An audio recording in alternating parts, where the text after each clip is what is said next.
Good morning, good morning, good morning, good morning, and welcome. Good morning, good morning. My name is Derek Watkins, and welcome to Born Rich. Men talk manhood, fatherhood, financial strategies, and building generational wealth. Happy Father's Day. Happy Juneteenth. I want to welcome everyone that's watching this show this morning. This is a very exciting time right now. We're going to speak to and hear from some great experts on all the things I just mentioned and even more. Before we begin, we're going to hear from Kamar Patar. He's going to welcome us with a prayer for men. So whenever you're ready, Kamar, you're able and willing to go. Grand Rising, everybody. Thank you, Brother Derek. Thank you, sir. Productions. And to all of our family and our brothers, echo the sentiments of Happy Father's Day, as well as Happy Juneteenth. Right, family, let's go into our heart space and get into our sacred space, as all things, particularly within our traditions, they begin with acknowledgement of a higher power, acknowledgement of the divine. We know that is recognized and acknowledged in many different ways, but we invite you to be able to center yourself in this moment as we begin to uh, create the ambiance for a powerful day. Right? So, if you will, Great Spirit, we give thanks and praise for this divine opportunity in your presence that is never absent to be right here and right now with us as we are in envisioning and laying the strategies for creating the divine design of our lives.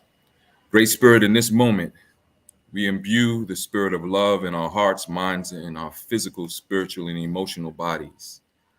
Bless us in this moment to recognize that this love is necessary for the optimal health of our families, communities, nation, and the entire globe.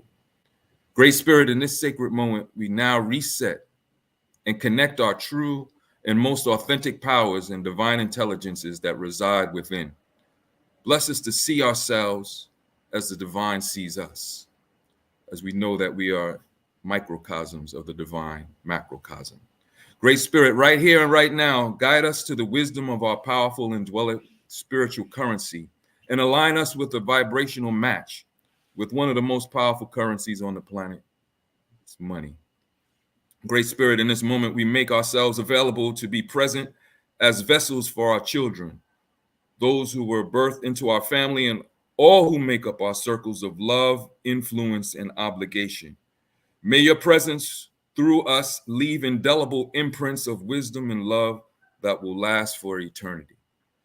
Great Spirit, right here and right now, we make a commitment to prioritize our lives, to practice self-care. We commit to daily rituals and exercise that support the optimal levels of our spiritual, emotional, physical, and financial health. Encourage us to make ourselves available to be emotionally, spiritually, physically, and financially fit. Great Spirit, thank you for giving us, thank you for giving our brothers the capacity to continue to show up to our divine assignments and guiding our paths as sons, husbands, fathers, leaders, visionaries, warriors, and legacy builders for our families and communities. Again, we thank you, acknowledge you, and we are grateful for this opportunity to be able to show up and be present and be vessels for the divine design of our lives. Amen, Amin, Amina, Ashe. Thank you. Thank you, brother. Pata.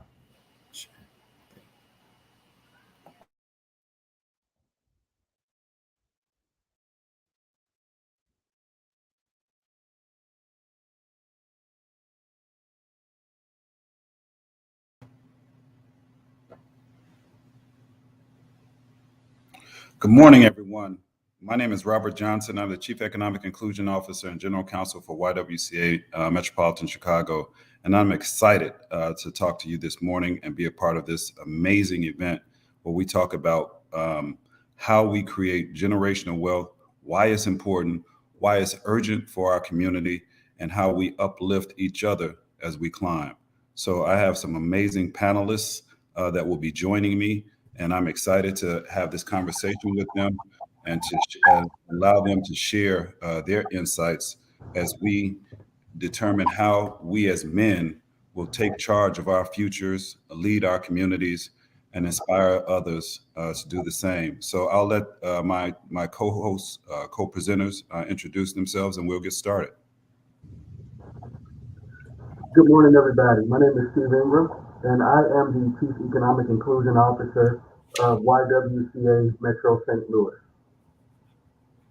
Hi, my name is Sean Rochester. I'm the author of The Black Tax, The Cost of Being Black in America, and the CEO and chairman of a special purpose acquisition company that's raised over $100 million to be able to invest in minority companies and companies that impact our communities in a positive way.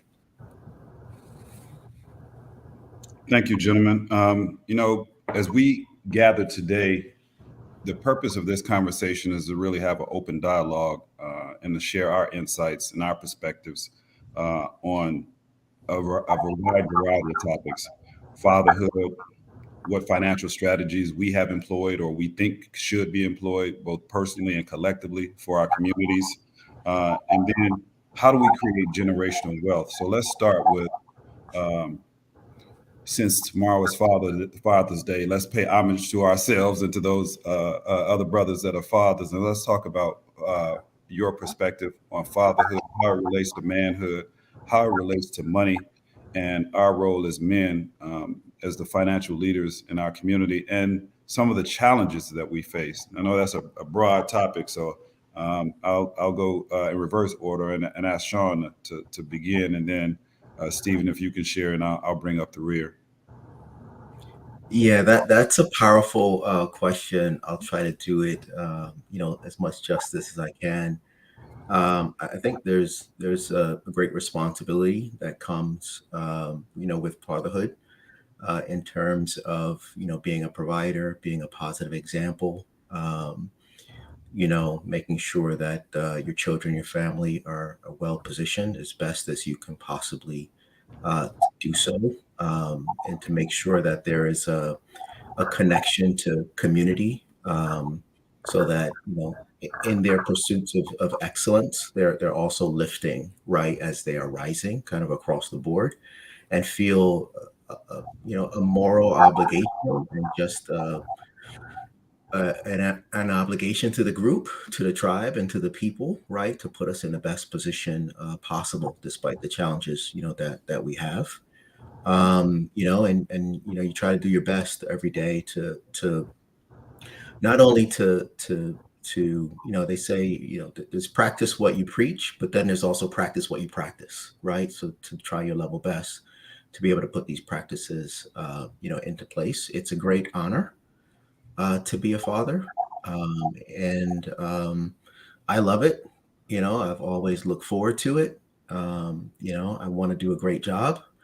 I hope the kids feel that way, because working hard to do so, and I think it's a blessing. The brass tacks of it, though, it comes down to the ability to execute on our desires is closely tied to the financial resources that we have.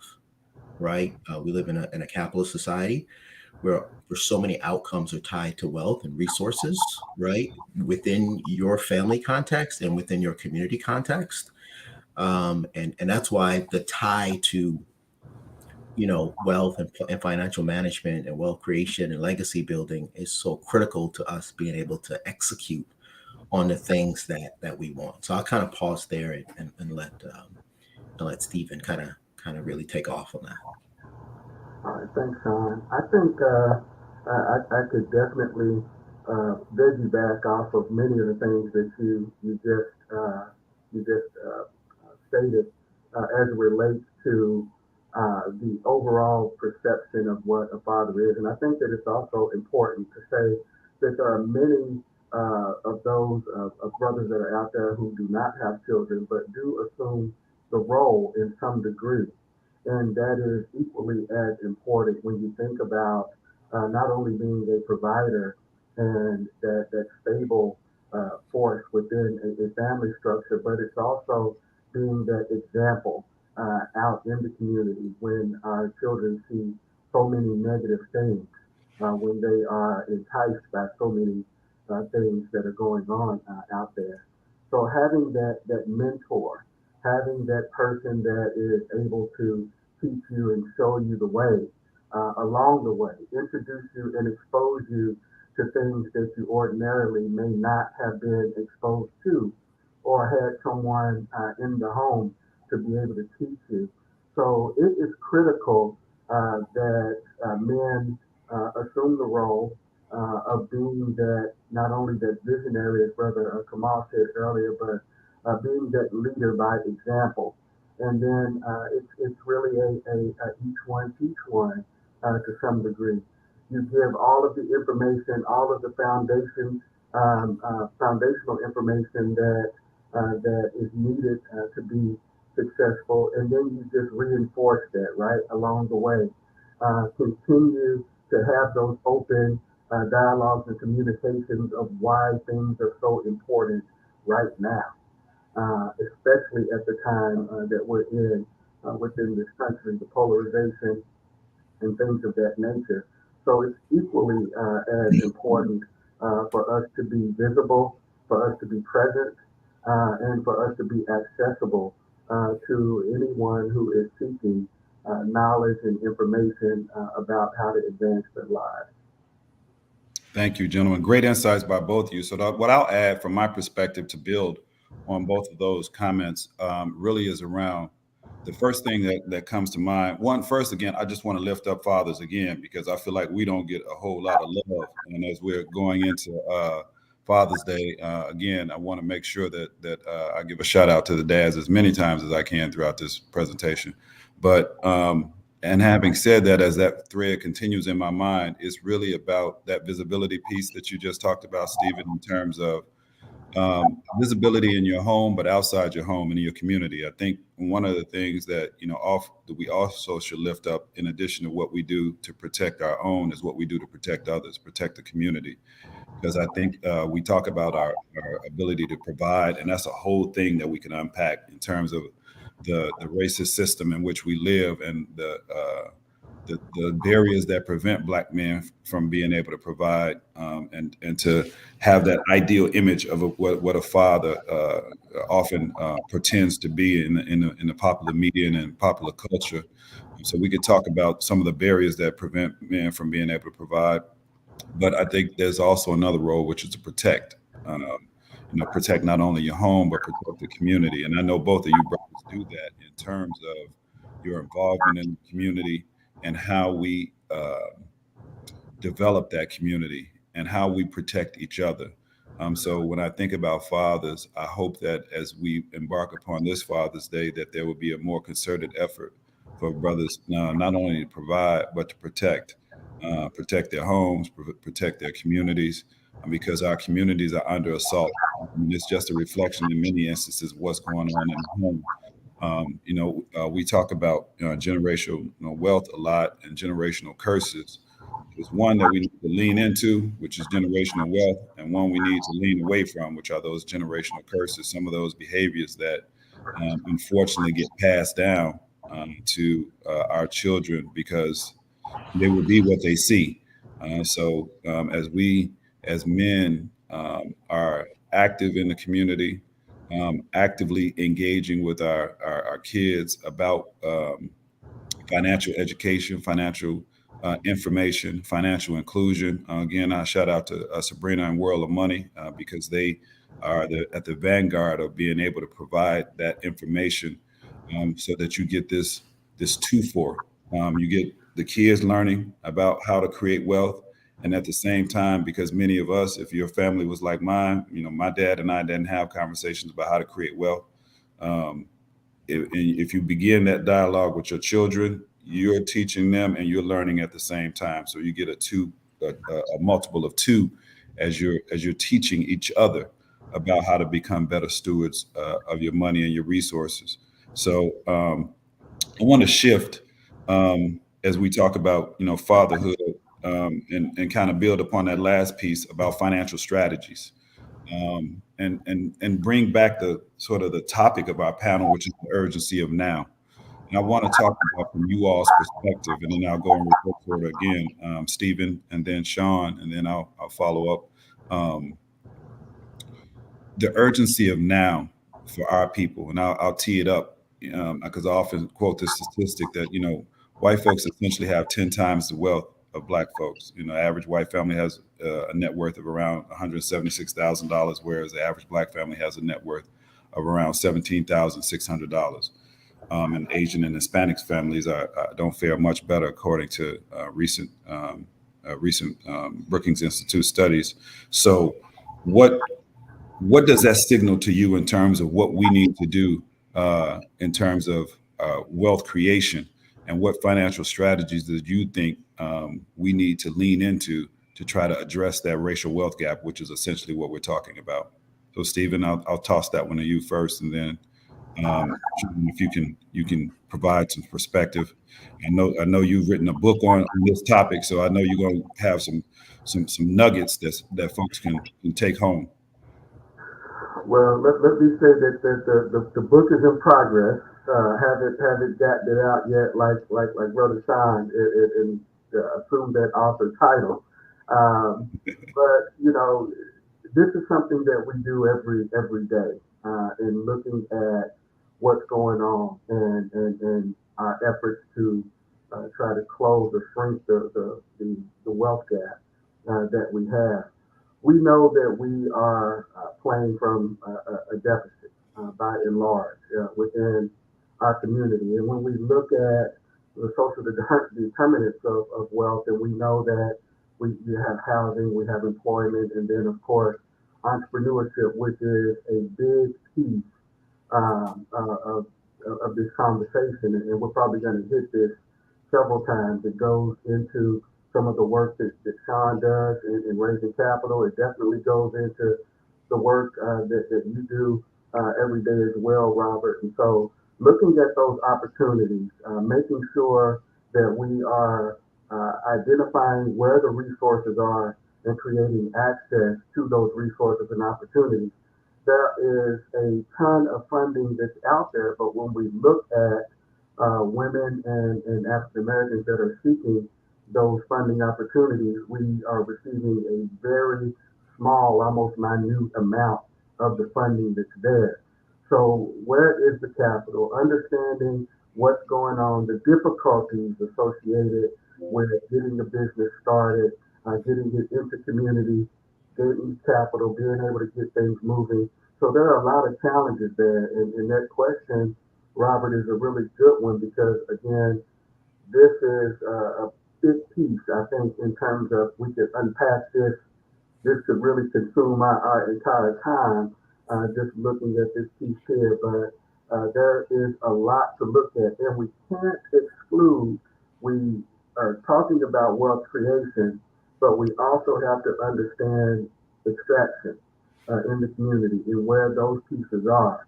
So having that understanding of how the money is being taken away and historically has been taken away then leads us to how we can better create and move forward. Okay. Well said, brother. Sean.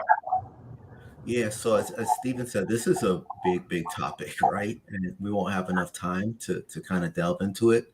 But we'll do our best, right, with the time that we have. The wealth gap, as you guys know, is enormous, right? And we're dealing with, many gaps, but I like to focus on the economic gaps because the economics that underpins everything else. So let's talk about the wealth gap, right? And let's quantify it in a very precise way. So if you look at the mean wealth difference between Black and white families, mean, because people quote lots of different information. The difference between the two is $841,000. If you take that across 17 million Black families, that's $14 trillion, right? So we're talking about an enormous gap, and that's today. And by the way, that gap's growing every year, right? So the other gap that we're dealing with is a massive gap in businesses, right? That are large enough to have employees. Some people may know that there's about 2.56 or so million Black businesses, but only 4% of those, maybe 115, 120,000, are big enough to have employees. And we're missing 1.4 million of those, right? So we're missing a massive part of our, economic, entrepreneurial business infrastructure that allows circulation to happen within our communities. And then another 6 million jobs associated broadly, right, with those things. So to be able to have the type of thriving communities that we want, we have to address those gaps in wealth. We have to address those gaps in businesses. We have to address those gaps in jobs. And we got to be able to do that at scale, right? And that's about the massive reallocation of resources to be able to drive those things. Now, the reason that is so important. I mean, there have been studies done. I think it was, McKinsey did a study and said if you close the wealth gap, right, that it would generate like $2 trillion, right? It would add to the economy after the first decade of that. It pays for itself. Is a short version of it. Absolutely. It's not just like a feel good plan and strategy. So we need to have, policies that are in place to make capital available, to make capital affordable, right, for businesses. We need to have ourselves as individual consumers demanding, right, to do more business with, Black product and service providers kind of across the board, whether it's wealth managers or doctors or plumbers or roofers or solar or any of these terrific, services that are never going to be, outsourced. We got to make sure that the companies that we work for and that we, buy goods and services from, and the government agencies that are out there have Black enterprise in their supply chains, right, at scale, and are making working capital available so that they can grow within those supply chains, and that we have a large effort kind of across communities to work on upskilling, right? Because we have to deal with the disproportionately high level of low income communities. By the way, there's a whole history associated with why that's the case. That's not Right. because Black chose that to be for themselves at all. But if we're talking about what we're doing right now, what are those initiatives to provide, opportunities to upskill to skills that companies specifically want now and will hire for now? Like these are things that are really critical, right? And then for those of us that are blessed, to have economic resources, are we doing a good job managing them, right? And handling them, growing them, addressing that economic leakage? Are we doing a good job working at consolidating our capital? We don't do a good job working together, right? We can bring our capital together and we can start businesses, we can fund businesses, we can help capitalize really interesting, opportunities. Those are things that we need to work on as well to be able to stimulate, right, the closing, right, of this gap.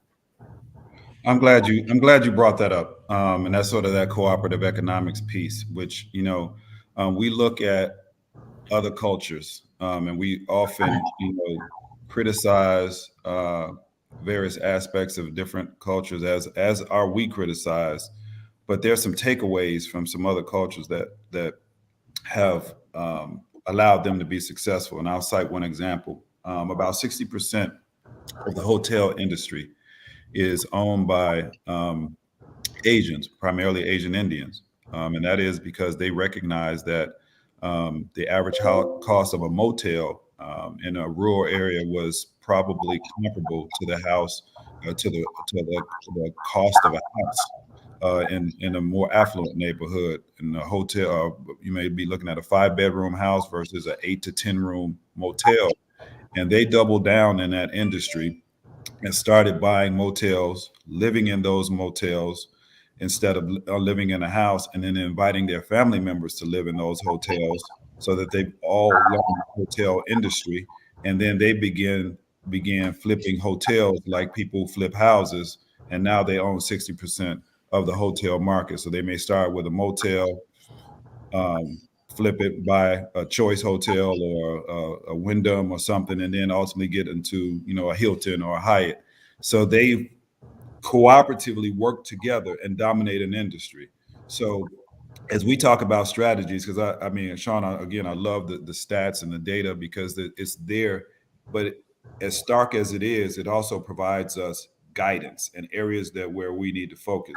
And both of you talked about one of those areas, because 50% of the racial wealth gap is as a result of the lack of scalable businesses in our community. And you pointed to it earlier. 96% of Black businesses are solopreneurs. They only have one person. You can't scale or sell a one-person business. So if we're going to go back to Stephen's point and look at how we transform our community, from my vantage point, it has to start with entrepreneurship, because that's the biggest component of the wealth gap.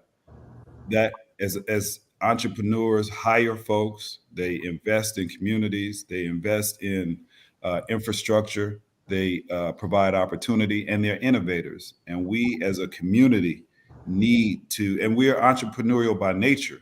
It was not until recently that I realized that I was raised by entrepreneurs. You know, my mother and grandmother were both domestics. They cleaned white people's houses. They never worked for anybody. They were entrepreneurs. That thought of them being entrepreneurs never resonated with me until I got much older, because we think of entrepreneurs as, you know, Mark Zuckerberg and Elon Musk, you know, people going on and done these great things. But the vast majority of people do not work for corporate America. I mean, you think about it, there's only, you know, Fortune 500, that's literally 500 companies that typically employ maybe a couple thousand, 4 or 5,000 people. The vast majority of people and the vast majority of businesses are small business. They're entrepreneurs. Mhm. That exists in our community too, because the vast majority of our folks don't work for corporations. I don't know where you guys live, but there's no corporations in my neighborhood. They're mom and pop franchises. So Mhm. talk to us about, again, let's lean into this entrepreneurial space, and let's lean into, because I want to stay on this racial wealth gap, because that is the urgency of now, from my perspective. We gotta begin to unpack this thing, provide strategies that folks can employ. And if there are specific things that you guys are doing, you know, personally, like whether or not you're an entrepreneur, what you're investing in, I want folks to walk away with, man, I could do that. You know, I can invest in that. I could start that. What is it that some of the strategies that you are employing personally, or that you're a part of, that just to share with folks that may be a source of inspiration? So I'll go with you, Stephen, if there's something that you can share, and then I'll come back to Sean, and then I'll talk about some of the things that I'm trying to do as well. I think that, you know, this is a great conversation, Robert and Sean, because it does speak to so many things on multiple fronts. When we're talking about entrepreneurship and things of that nature, ordinarily folks just tend to think about, you know, the business and what we're selling or what we're doing or whatever have you. But we're also talking about job creation. We're talking about putting back into the economy. We're talking about better communities, better schools. We're talking about those kinds of things and how it's all interconnected. But one of the pieces that Sean was hitting on earlier, especially as it relates to in-demand industry and where the opportunities are. And so making sure that we're identifying the lanes and the routes into the opportunities that are there. I think that is one of the most critical pieces to this. But then understanding what community needs are. I think entrepreneurship for some can be a bit of an intimidating proposition because it is something that takes time. It's not something that is going to happen overnight. There are steps that are there. There is understanding what your vision is and where you're trying to go, what you're trying to do. Is it viable in the community or the space that you're looking at trying to do it? And then being able to access the resources and things of that nature. The urgency of now, I think, is critical on a few fronts as well, Robert. In it that with everything that's going on in terms of society and in this country, it has been a challenge over the last few years with COVID and everything that's there. But there has also been some significant opportunity. Here in St. Louis, you know, we're talking about at one point we were leading the way in the country in startups. I think now we've moved down to three or somewhere around there. But the opportunity is there, and there are a lot of resources in terms of training and things of that nature to be able to get you into the space if you have not done so before. And so it's getting that understanding, getting that education, connecting folks with those that can help and assist them along the way, and then having that mentor, even if you will, or that coach to help you to continue to progress. And so it is interesting because it's one of those things where you see that the fire is hot, the opportunity is there, and so how do you capitalize off of that? From a investing piece, you know, I think everybody has their different strategies and what they're looking at. I know for my wife and I, we've been looking more at index funds and funding into that just kind of across the board. And so just dabbling in that piece now. as opposed to saying that we're putting our money into one thing and hoping that that one thing pays off.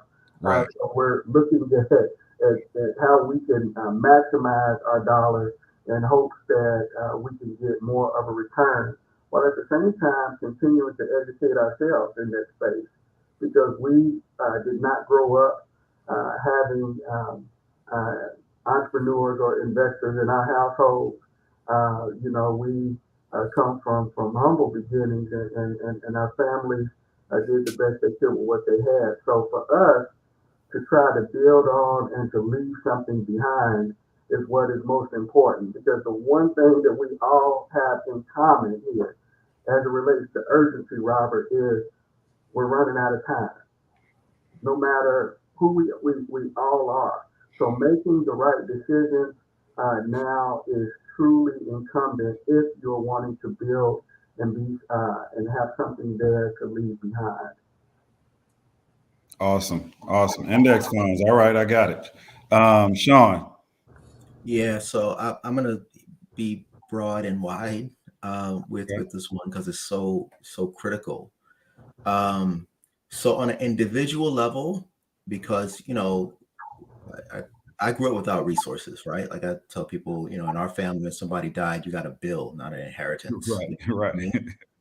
So you had to figure out how to make like $1.15. You had to figure out how to make your money more impactful than it really appeared to be. So I spent a lot of time really studying and focused on the financials, right? I wrote a book about personal financial management. I felt like a lot of information out there was about what I call allocation problems, which is you got $1 million and how to allocate it, right, across various portfolios so you can get generational wealth. But we have an accumulation problem, right? Because we want to be in that position. Right. And it Preach. wasn't about how do you get there, right? How do you handle, manage, and grow your limited resources to their highest and best use? How do you start with understanding what your personal cash position is? Because 100% return on nothing is still nothing, All right? We day. can talk about Bitcoin and all the sophisticated, everybody wants to start at level 7. But I'm like, Right. we got to be focused on the fundamentals, right? Maximizing cash flow, maximizing ownership, which means you're the only one who has claims on your asset as opposed to others, right? That's where debt comes in. And how do you reduce your debt? How do you eliminate it? How do you uh, ensure that you don't go back into it in a society that's driven by debt fueled consumption, right? Even when you're trying to do the right thing, you're moving through kind of a debt platform, right? To be able to do it. How do you make sure that we're maximizing our credit? So if we do need to access it, it's being done at an affordable, rate. And how do we have enough to put into the various buckets that we need, right? Because we may want to buy a home, or we may want to get married, or may want to start a business or invest in somebody else's business, or put some money away for college, right, for the kids in the future and these things. So we've got to handle, manage, and grow our resources so we can drive, and invest in those things and take care of the fundamentals. If we're working at a company or organization that has like a tax deferred retirement, like a 401k, or its Mhm. equivalent, if you work in a government, that's you're putting your money in. The company, if you're fortunate, 80% of companies provide a match, is matching you on top of that. That's free money, 100% return. And that's lowering the taxes that you have to pay now, today. You pay in the future, but it's lowering what you have to pay now. So the government is investing with you, right? So it's your money plus the company's money plus the government's money. How are you optimizing all of that, right? And viewing that as an investment as opposed to a stressor on your income. Like those are the really important things to maximize, right? And then of course there is, because doing that is what puts us in a position to be able to invest in ourselves. The capital that goes into these business, the first sort of capital is personal capital. People Right. call it, and then the next is from you, the group that's around you. People call that friends and family, right? It's what we put in as individuals, and then it's what our group can help us put in to fund it. The biggest source of funding for startups, for businesses, is friends and family, Right. right? It's $60 billion on an annual basis. When you look at the liquidity for the average Black family, the estimates are it's like $200 of liquidity. And in emergencies, most Black families can't tap into someone who can help them with $3,000 for an emergency. So how are we going to have the friends and family money to put into the businesses that we need?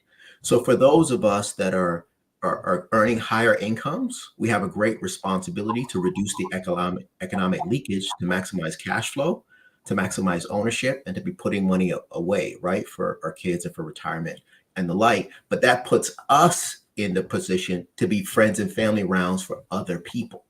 Because what makes a Black business a Black-owned business is the equity capital that goes into it, right? That's from the entrepreneur, but that's also from us too. Like, we have to be part of that investment round to help capitalize these businesses. And then other people can bring in their capital as well to complement that, you know? So what we can't be is bystanders to this entrepreneurial process and critics of it as we are bystanding about what people are doing or not doing, because they need additional capital. And if you want the business to be Black owned and to stay Black owned, because growth requires dilution, right? Exactly. Then you have to make sure that we're putting our capital in with these business owners as well, if we're so fortunate to be in a position to do so. And we generally have not been doing a good job of that because we don't have a strong enough group affinity from a commercial aspect, right? And we have to do a better job of consolidating our capital so we can invest in these businesses and start to get that positive feedback cycle, right? Because a lot of us are waiting to see the success, right? And that becomes problematic. It's something I diagnose as call me when you win, right? It's Oh man, extremely problematic, right? And there needs to be those of us with this heart and with this mind to work together and to show people that it can be done, right? That the coast is clear, that the water is warm, right? And that we'll look out for each other, right? In this whole process. So apologies for kind of, you know. no, brother, you took us to financial church. I mean, I'm rocking my, I'm like the pastor rocking in my pew because I mean, you talking my language. Oh my God! So first of all, we got to plug your book because you didn't say the name and where folks can get it. So when we talk about cooperative economics, you got a product, so we got to make sure that everybody on this call supports what you're doing because you dropping bombs that can change people's lives. So what's the name of the book? Where can we get it? So there are two books. One is called The Black Tax, the cost of being Black in America. The other is called, CPR for the Soul, where soul stands for stewardship, ownership, and legacy, right? Both are available on Amazon in any form you want, whether it's audiobook or Kindle or the physical book. And it's also available at www.blacktax.com, as well. Thank you for that. So I'm gonna challenge everybody on who's under the sound of my voice. It's Father's Day. I told y'all fathers don't get no gifts. We don't want no socks. We don't want no ties. We want this book. We want so go say it again so that folks can go get this book for their dads. Anybody who's played a dad, anybody who wants to be a dad, anybody who raises children. This is collective economics right now. Support this brother. Get this book and learn what's in it because what he's talking about is critical. So, and it's a perfect setup for what I'm interested in right now, which is investing in Black businesses. And there's several ways. I mean, when you talk about not having anything, I mean, all of us, share a common background. The collective of Black folks have a humble beginning, so we were brought here as slaves. So we all are trying to eke our way out of that existence and out of that beginning. But the piece around investing in Black businesses. There's, it's amazing. So there's only two types of financing that exist. There's either debt or equity, and we ain't gonna get no loans. So we can stop thinking about that right off the bat. Banks don't loan to Black people. They don't loan to startups in general, and they definitely don't loan to Black startups. So if we're going to invest in Black businesses, it's going to be through equity. And I love what you said that we want to wait and see if something's going to be successful. Well, it ain't going to be successful if you don't help it be successful. Exactly. It's a foregone conclusion. So we have to, again, that's that form of collective economics that we talked about before in terms of what other communities do. And what's amazing to me is that most businesses in our community would see rapid acceleration from a $5,000 to $10,000 investment. So let's pull back. We're not talking about your life savings or hundreds of millions of dollars that we need to invest in these Black businesses.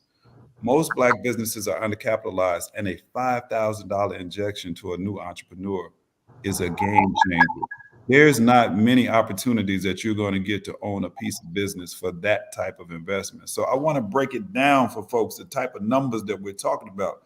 The average entrepreneur does less than $150,000 a year in revenue. Most entrepreneurs, you've just created a hard job for yourself as a solopreneur. But there's opportunities to scale that if we could come together. If I got 250 on it, you got 150. We pool our capital together. We can invest in these businesses and help them grow and scale. So in addition to to go back to Stephen's point about diversification and the subject of your book is about how folks the response to your book about folks allocating their resources in different buckets when they have resources. Let's talk about how we can concentrate in investing in our Black businesses, because those have the potential for the highest return. They have the potential for the highest return from a community standpoint. They have the potential from a highest return from an economic standpoint, and also for future wealth generation for not only that individual's family, but your family as well. What folks don't understand, how wealth is created from an entrepreneurial standpoint, is what's called an exit, a liquidity event. Most of our entrepreneurs never experience that. True entrepreneurs build companies to sell, because that's where the wealth and the value is stored in your business, is once you scale it and then you can sell it to another entrepreneur. So as we talk about keeping the Black dollar in the community, what I learned when I spent time in McDonald's Corporation, at one point I was a company liaison to all the Black McDonald's owner operators, and I saw firsthand how the Black McDonald's owner operators, when they sold their business, their first attempt and their first objective was to sell it to another Black McDonald's owner operator, because they have built this asset. And then when the asset, well, they took that had limited value, was basically the value of the franchise, and then they turned it into a business with a multiple, X multiple, whatever the revenue was. Then they took it to the Black marketplace and said, hey, I'm selling my restaurants. I got 15 restaurants.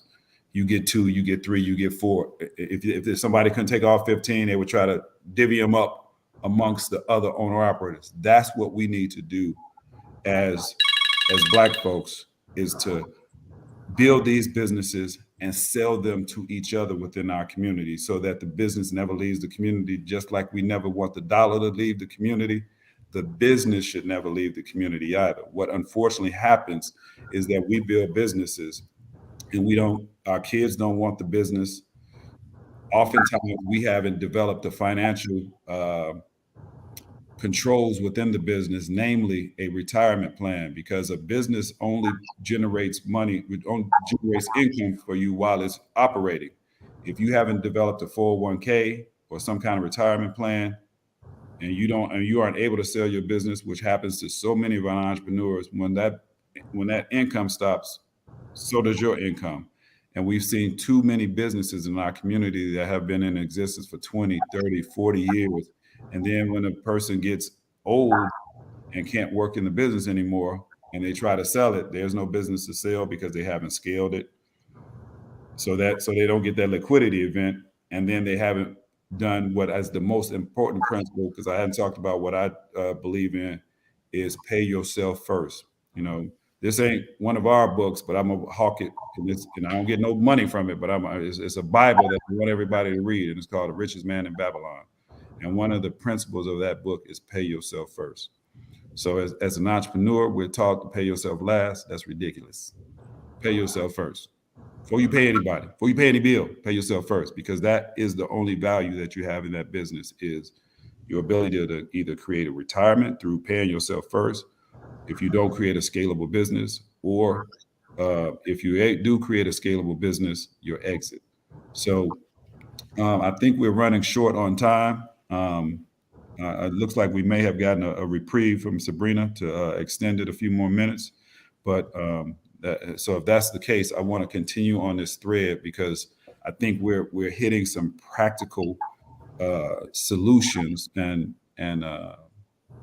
ideas that folks in our community can implement. So having listened to all of that, I want to go back to you, Stephen, and talk a little bit more about some practical strategies.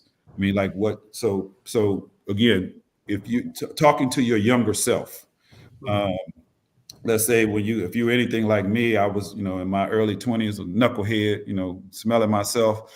What would you go back and at whatever age you are now to when you were in your 20s, and what advice would you give yourself about how to create generational wealth, and what things would you do differently, knowing what you know now that you didn't know back then, to help guide, some of the folks that may be on this phone, particularly as fathers. We want to share that long view wisdom that we've gained over the years. And then, Sean, I'll ask you the same question, and then I'll try to answer as well. Well, Robert, that is a great question, because if I and you always have that talk with yourself at different points in times, like if I knew then what I know now, where would I be, or how would my life be different? And I think, being younger, I was one who was always intrigued by what other folks were doing. Whether it was the business was car wash, or whether it was market, or different things of that nature. And so, and that was a part of me hustling, because I would always go to them and ask to work so I could make a little bit of money and things of that nature. But I never really dug into how they do what they do, how they got started, or why they got started doing what they did. I would come up with all of these business ideas. Of course, you have the Kool-Aid stand, or you have the candy store, or the other little things in the neighborhood that you see folks doing. But I didn't fully explore, and in part because I didn't really understand or have someone there to kind of guide me along that, to encourage that the creative side of me, I think, coming up. And so, knowing what I know now, I definitely would have, if I had thought to, would have been a little bit more inquisitive to find out how I can do this. And I think that's one of the questions that so many folks have, because it can be a bit heavy in terms of thinking of everything that it takes to start a business and to operate it, and to have it be successful, and all the other things. You see the money, and you see the lifestyle, and you see all of the cars, and you think that that's it, but it's so much more. And we never really uh, get into exactly what it takes. So for that lay person who has an idea, how do you get started with that? Where do you go? Where are the resources? And then more importantly, it comes down to, like you said earlier, Sean, what they see, they will be. I don't think that there is much more powerful in a community than for children to see folks from their community doing great things within the community.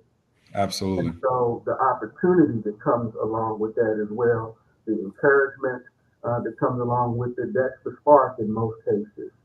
So that's some of the things I think that I would have said to myself, my younger self. Yeah, I'm getting up there. I'm getting up You still got a long way to go. That's there. awesome. That's awesome. You ain't checking out this work yet. We need you. I think that's a really profound question. I think I would have, told my younger self, go into like investment banking and private equity, right? I think that's a great way to make prodigious amount of wealth in a very short period of time.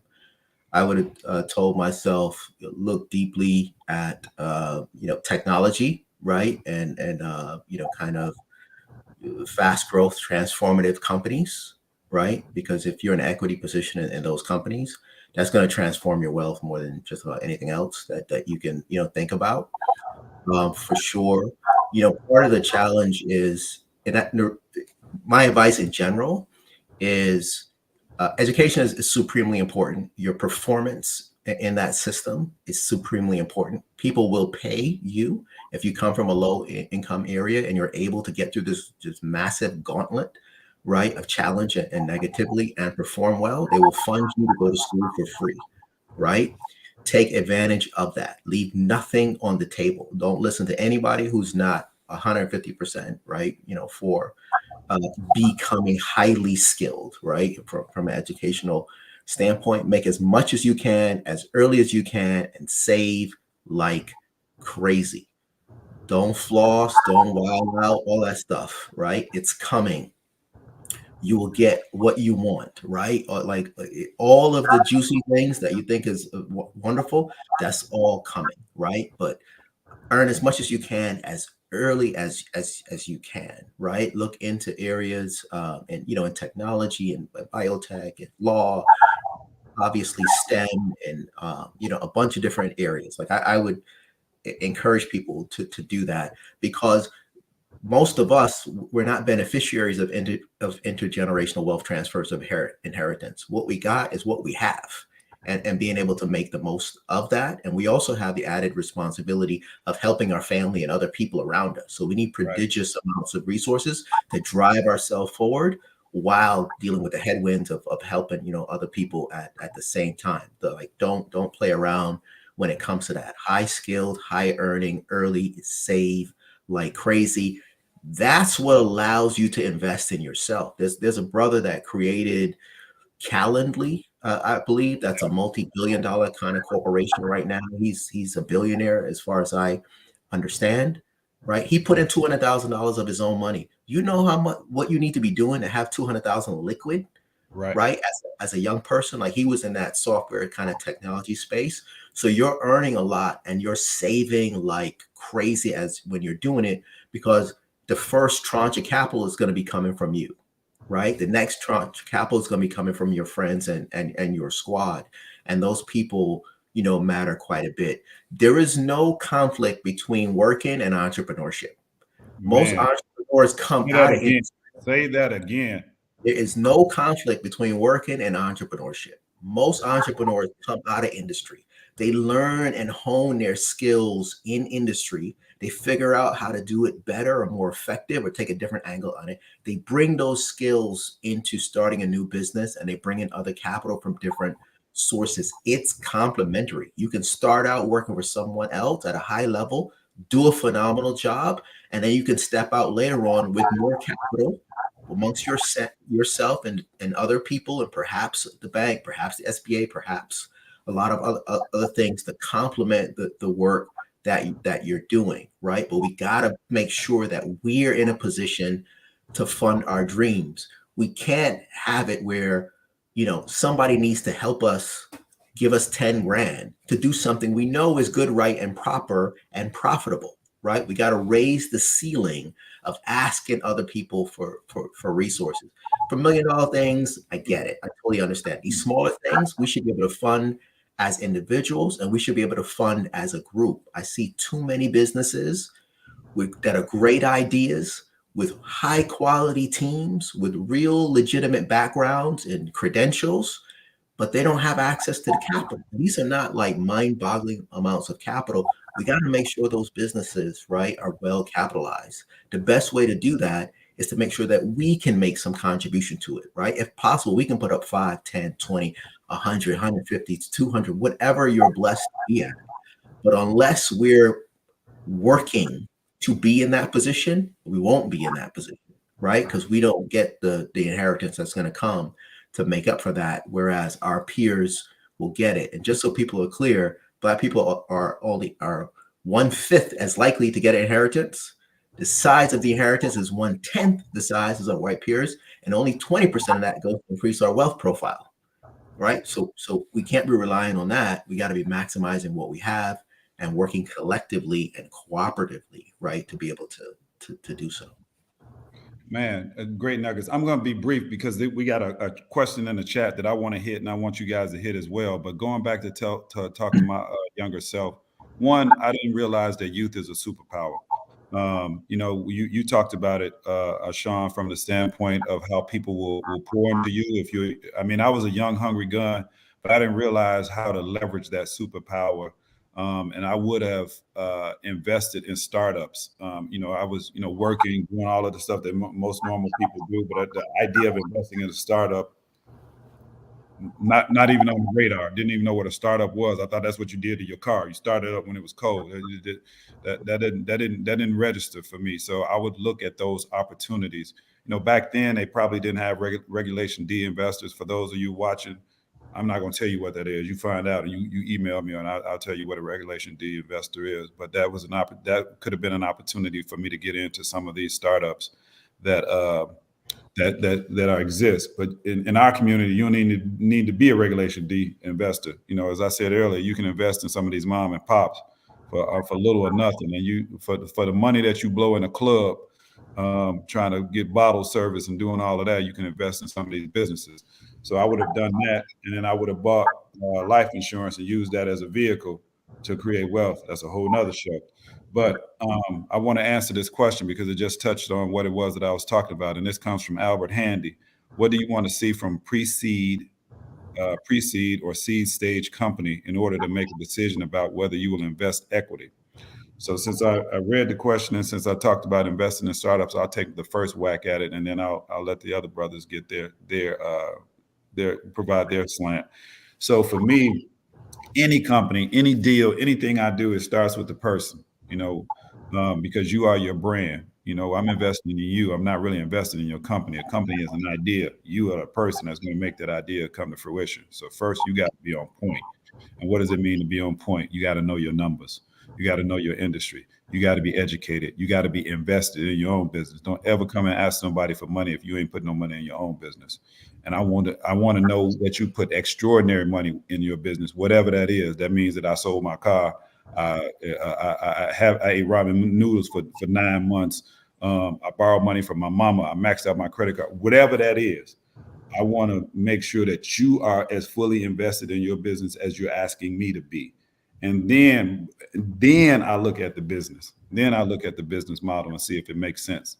And if it's a simple business, if it's something that you can explain to me on one, like Warren Buffett, if you can explain it to me in a elevator pitch and a one page document that we do this for this group and this is how we get paid.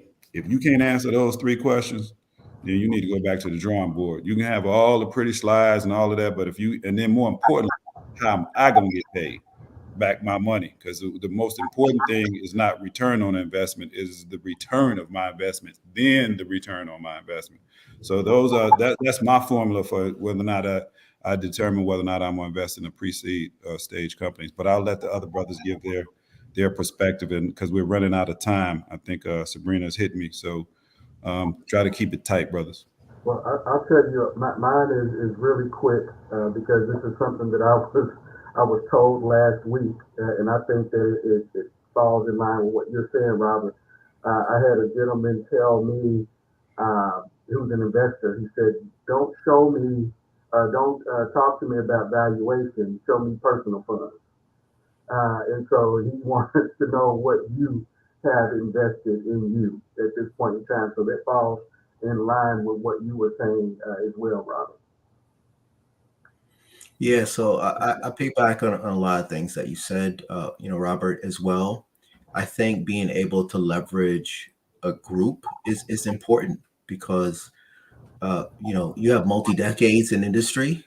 You're also an investor, an entrepreneur, and a lawyer at the highest levels, right? So you bring a lot to bear.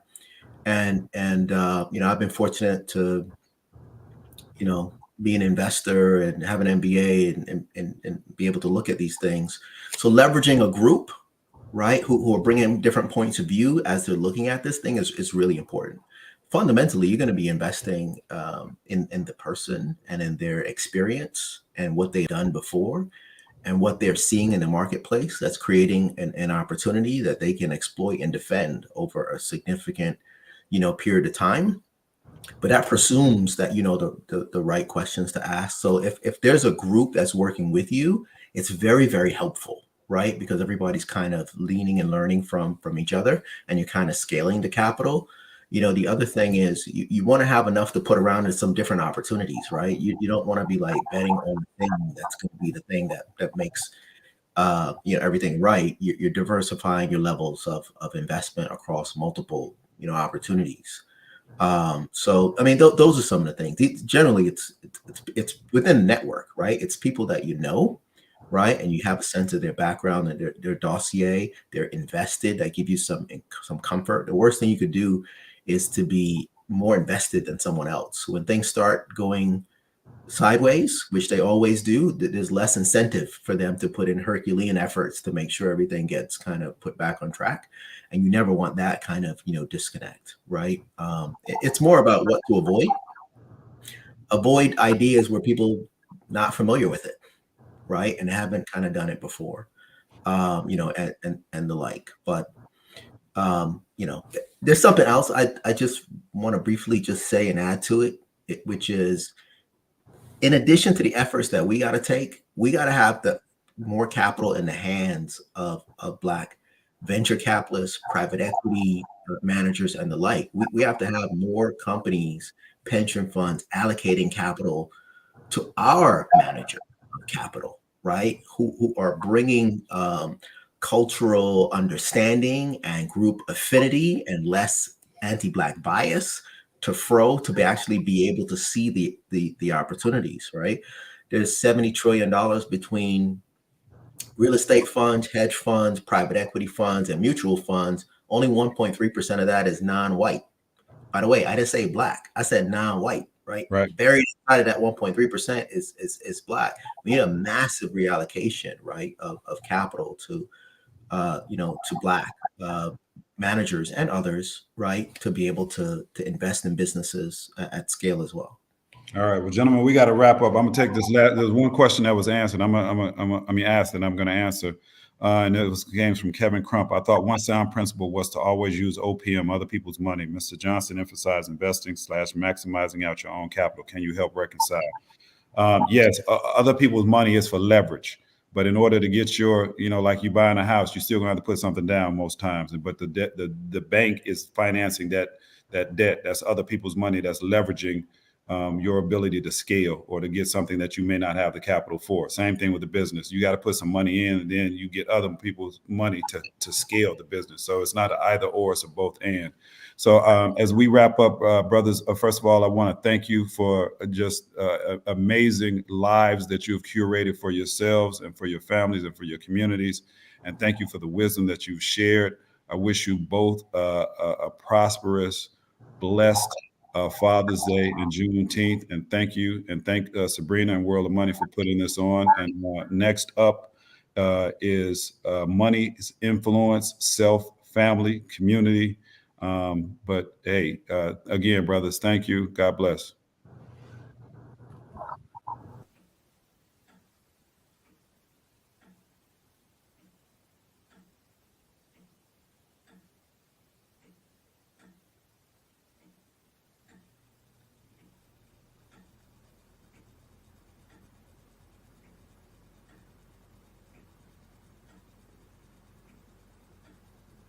Dear Dad, there's so much I need to say to you. So many emotions I have to share with you on this day. So please listen, feel, and receive my love. I appreciate you for showing me that a foundation is built up by the little things. You've created space for me to find my voice, to make mistakes, and to understand my manhood. Even though you weren't always able to be there at every turn, every fall, every triumph, you were always there for the most important ones. Thank you for showing me how to love someone more than myself, to sacrifice and to give my best. Thank you for showing me the power there is of being Clark Kent and not just Superman. Thank you for teaching me that love goes beyond a simple feeling. You show me that it is an active choice each and every day. In your actions and your openness, you gave me permission to love and to be loved. When you cried, you gave me the permission to let my tears flow freely. When you laughed, it reminded me to never take life too seriously. Thank you for having the courage not to give in to society's stereotypes of manhood. You've illuminated my mind with so many possibilities. Your love has shaped the way I see the world. Win or lose, you always have my back. You've become a true guide and at times one of my closest friends. Thank you for not allowing failure to define you or discourage you from being in my life. When I became a dad, I was afraid. I didn't quite know if I was made of the right stuff, the right ingredients to be even half of what you were to me.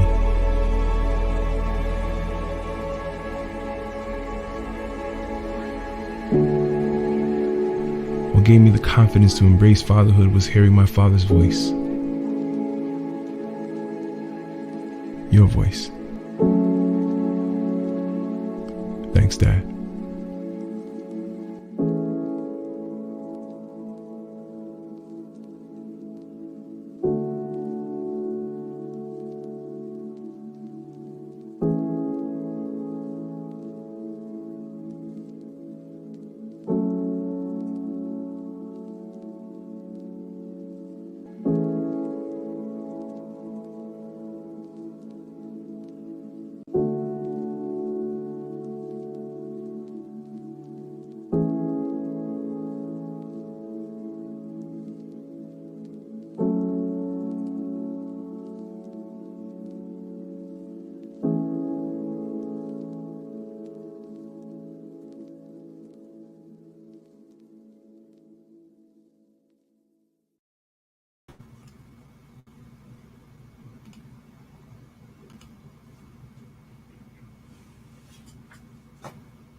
So I do hope you can all hear. It's having a bit of internet issues now.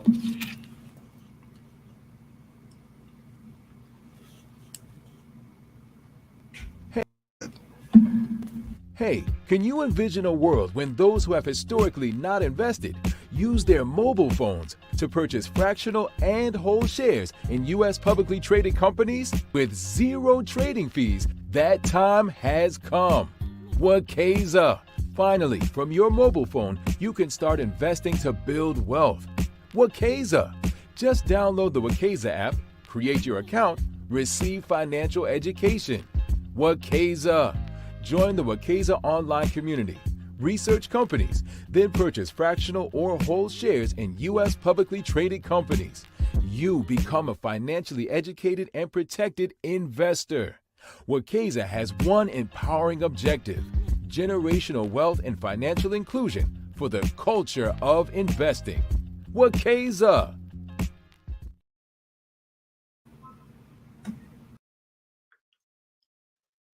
Welcome. My name is Hosea James Gavan II, and I am temporarily the moderator until we get Dennis back on.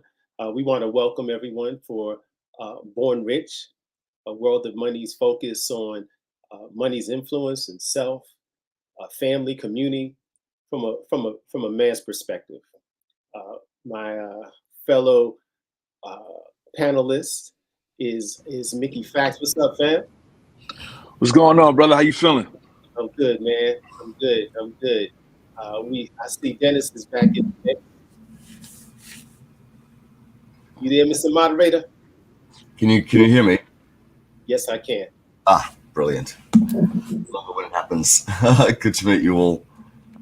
Good to meet you as well, man. Okay. Hi, Mikey. How are you? I'm good. I'm good, Dennis. I'm excited about this panel and this discussion, and I had to break out a tissue for that piece, that fatherhood piece, man. That was moving. I mean, very well done. Very well done. Yeah, absolutely. I mean, it's one of the most important things in our family. Um, Giving honor to who have come before us as fathers, and there's a lot that that is said in the press about black fathers, how absent we are, Right. which is a fallacy. Yeah. Right. You know, we honor our families, our traditions. I think I'm English, but one of the first things that I learned, one of the first things I learned coming to the States is the importance of a cookout. I don't know if anyone has been to a black family's cookout. It's a massive event, Right. and it's everyone coming together, playing music, aunties, uncles, grandmas, grandmother, etc. That's the whole, it's the importance of a family. And listening to people say, well, yeah, you're not, it's even common to the vernacular. I'm sorry, you're not invited to the cookout anymore, or you can come to our cookout. It's a welcoming of the family. So this whole thing about, absent dads, and yeah, that does happen, but fatherhood influence that you make on your family is terribly important. So I respect what you all are doing. Yeah. So Mikey, why don't you tell us a bit about who you are? I mean, you've got a massive following. You've got a good profile on the internet, the interwebs, etc. Yeah. It just says hip hop MC producer. But who are you, and what's important to you? Yeah. Good morning, gentlemen. It's a blessing to be here with everyone. Can you guys hear me clearly? Just want to make sure you guys can hear me clearly. Yeah, you're fine. Okay. Perfect. Yes. MC extraordinaire, entrepreneur, Mickey Fax. Basically have seen the world and toured the world teaching MCs and consumers about finance through hip hop over the past 3 to 4 years, over a span of a 15-year career. I've just now recently started the first ever hip hop school for lyricism with over 65 students currently across the entire world, teaching hip hop from an academic standpoint and trying to empower our students with not only how to write content that is influential, but also teaching them the business aspect of music in that potential place. That's brilliant, Mickey. Thank you. Yeah, I mean the thing about, I mean, hip hop music, right, is again reflecting our culture, and I'm really happy that you're giving that back. And I think it's one of the most appropriated genres that we can find now. I mean, if you listen to, and I'd love to hear your opinion on this, but if you listen to something that's quite popular across the globe now, things like K-pop, yeah, where we don't own the genre, yeah, but they're making a lot of money. So, what advice would you have for kids trying to get into that to protect their brand? Well, currently, my personal opinion on what I would tell someone new getting into the music industry is to try to cultivate your own brand with your own consumers and worry about them more than worrying about trying to conquer the world. We're no longer in the space where in the eras of the 50s and the 60s and the 70s, where we are controlled by higher powers, not allowing and enabling us to have ownership over the content that we create. We can now create content, solely for us and solely for the fans and supporters that want to see us create it. There are multiple Black young men and young women that are in their teens and younger that are millionaires just from going on YouTube, creating content and music that allow for their fans to enjoy it and appreciate it. And it is hip hop music that is fun, that is clean, They just understood the marketing. So for me, in my personal opinion, for anybody that's watching that has children that want to get into the music business, I would say create your own personal hub on YouTube or on social media. Obviously, as parents, we should monitor what they do, and we should always supervise what our children do. But there is a very lucrative space for younger people and younger MCs to be extremely successful if they have ownership of their IP. That's some solid advice, Wacky. So, I mean, protecting your brand and putting it out there is something that, particularly in this age where we are, you know, your brand follows you. Whatever you have out there on the internet, it never goes away. Yeah, whether it's good or bad, as many have learned. So absolutely. Hosea. What's up, family? I'm doing all right, man. I'm doing. We say fam. You're right, fam. Yeah. So you're CEO, I guess founder, chairman of National Kids Give Back campaign. Yeah. Tell us a bit about the company and how you started it and what it is that you do, Hosea. Well, I wear several hats. National Give Back to Kids campaign is one of those hats. It's a nonprofit organization that I started with my family, primarily designed to promote giving back, volunteerism, making sure that people understand that they have an obligation to help make this world a better place, primarily working through young people. My primary inspiration for doing that was my dad. My dad started a basketball league. I'm from Hollis, Queens, hip hop legends, many. And by me seeing my dad do what he did in the community and the impact that he had in the community, honestly, as a child, that's all I wanted to do is really grow up and be able to impact the community the way my father was able to. So everything that I have been doing through the National Give Back to Kids campaign, we have a Saturday program, we have a weekly talk show on BronxNet. We have some national projects that we are working on. We had a telethon a few years back that was designed to inspire more people to get involved. So we have a pretty ambitious agenda in terms of the things that we're trying to accomplish, in terms of really trying to create a greater sense of giving within our communities.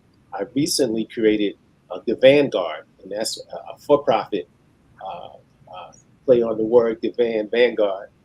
That's a for-profit entity that I'll be using to get into some entrepreneurial projects. I'm an author. I recently wrote a book, Reach Your Community, and Reach Your Community really outlines the whole steps that I took to create some of the programs in the community that I've done. I highlight my dad's influence on me and the men around him. And I got to emphasize, it wasn't just my dad. When they say it takes a village, that village was in my house.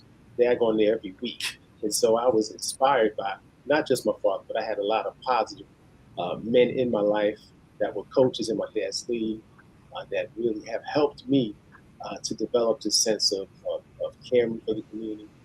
But when I think of caring for the community, I also think of my mom, who's a Harlemite, right? So although my dad was the community activist and community organizer, my mom had a deep, deep love for Black people, and she instilled that in me. So those two things combined has me going crazy, trying to do all I can to help our people.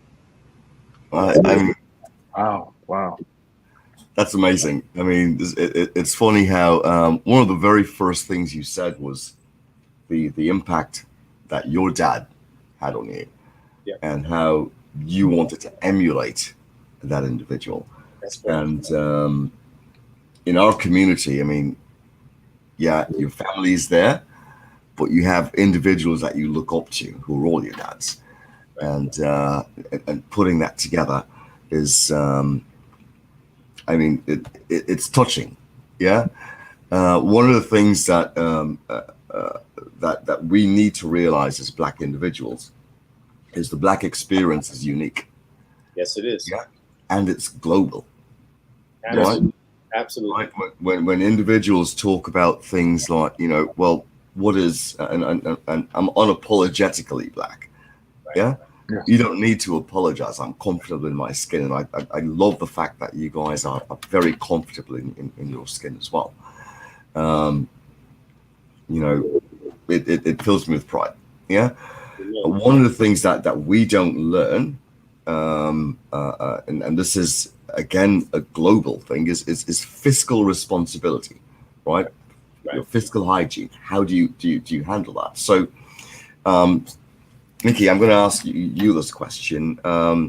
What financial lessons did you learn, the young man, and what would you impart on young men today as being fiscally responsible?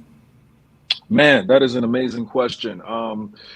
Well, from a positive and negative standpoint, I will try to keep this as brief as possible. The positive standpoint that I learned as a young man was watching my father, who had immaculate and has still immaculate credit. He always reminded me to pay my bills on time, pay the bill before it's due, and to remain in a positive space when it came to credit.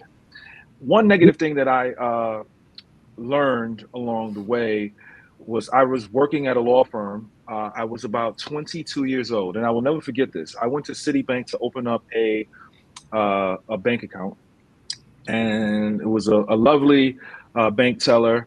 She was older for our particular company, so I was handling some of the finances at this law firm by taking some of the documentation there. And while I was there, I was like, I should just open up this account while I'm here, and have my money deposited here and just have this account. And she said to me something that I'll never forget. She said to me, "You should open up a life insurance policy." And this was in 2003 or 4. If I would have did what this woman have said 20 years ago, paying $20 a month over the span 20 years. Obviously, we all know I could have, and I would have been, financially secure and set now. So that was a negative side of what I learned, financially. But that's still a lesson learned, and the power of money is never to be underestimated. Yeah. Yes. And one of the things that people growing up in America have, that others don't. Yeah. If you're growing up in an exceedingly poor country, you don't have those options. There's no option of going out and saying, yeah, I'm going to put monies into a life insurance. I think you don't have the options. So it's I that's why I respect what you just said. It's teaching the kids here the value of the options that they have. I'm going to put the same question to you as well, Hosea. I mean, fiscal lessons that you've learned, financial lessons that you've learned. I mean, obviously, you look up to your dad.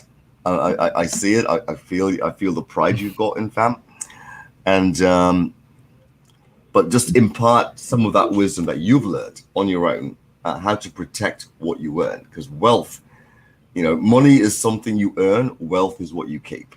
Yeah. Right. Well, be quite honest, brothers, audience.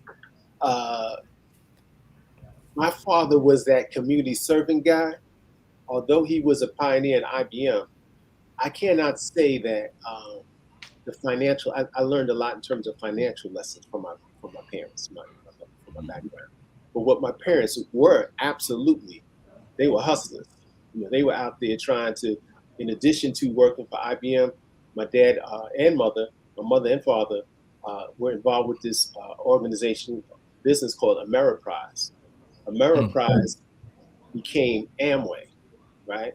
So as a young person, I saw my mom and dad out there. My mother used to also have Tupperware parties.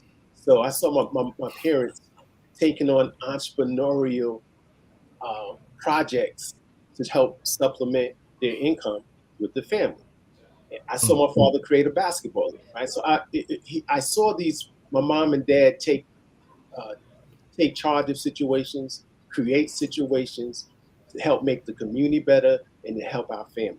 So what I can't, again, I didn't have those financial lessons, but I did have the example of parents out there hustling, trying to make money the best way they can in as many ways as possible, as having as many funding streams as possible through their hustle. And I also came to appreciate the importance of building a strong network.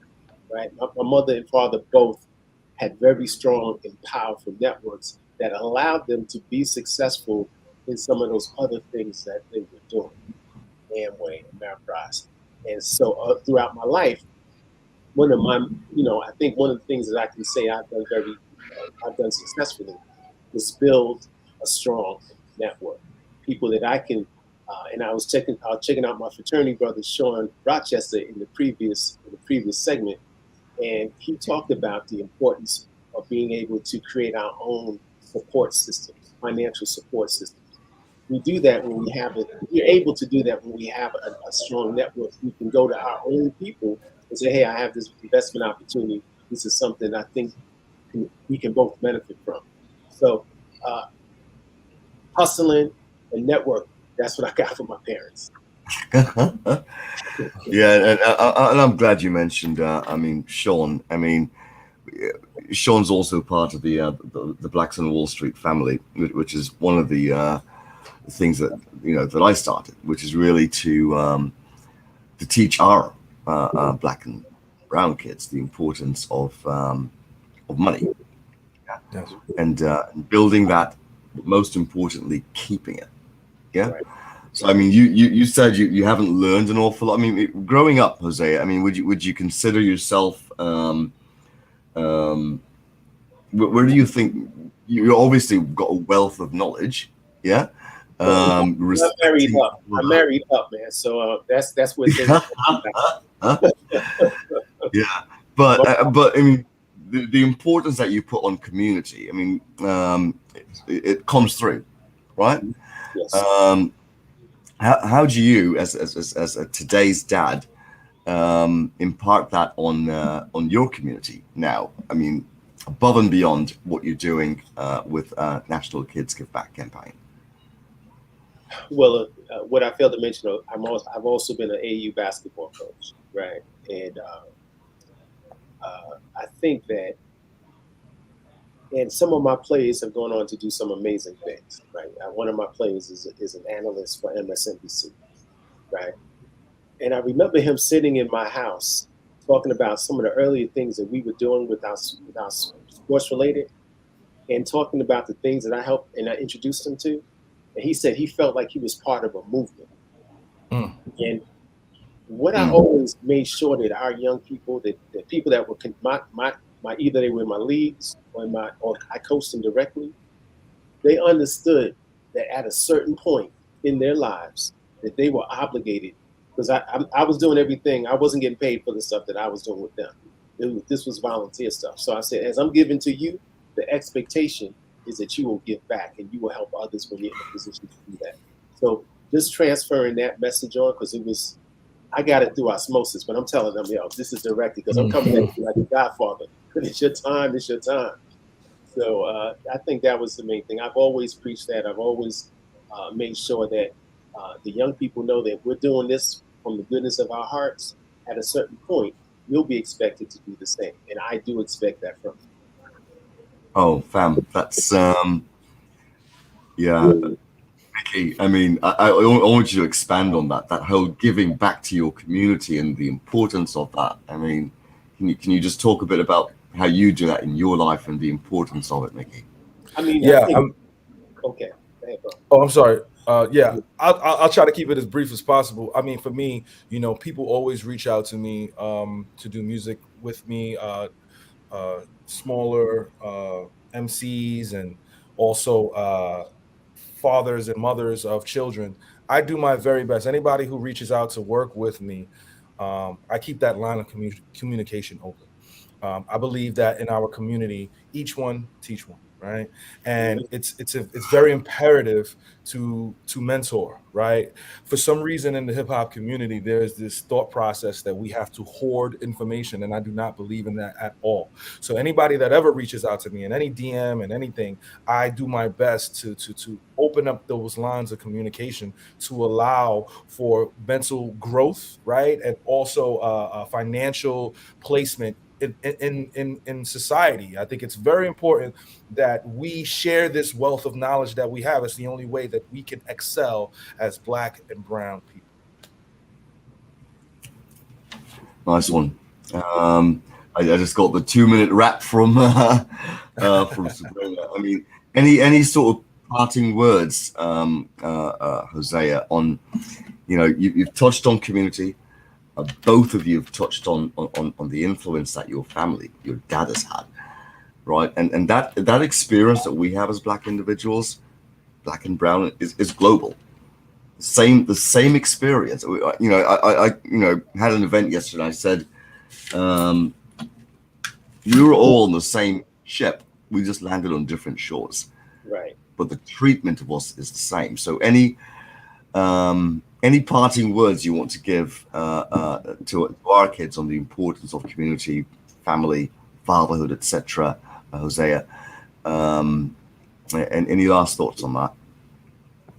Well, you know what, man. I think that the main thing our fathers is that our kids are watching.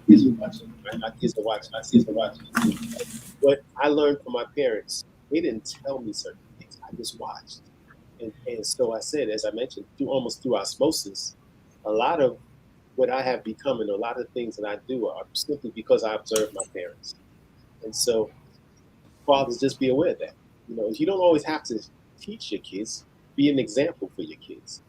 And as a result of that, they'll become pretty much whatever, if you're providing that proper example, and I'm sure the brothers are, most of us are, they'll follow suit.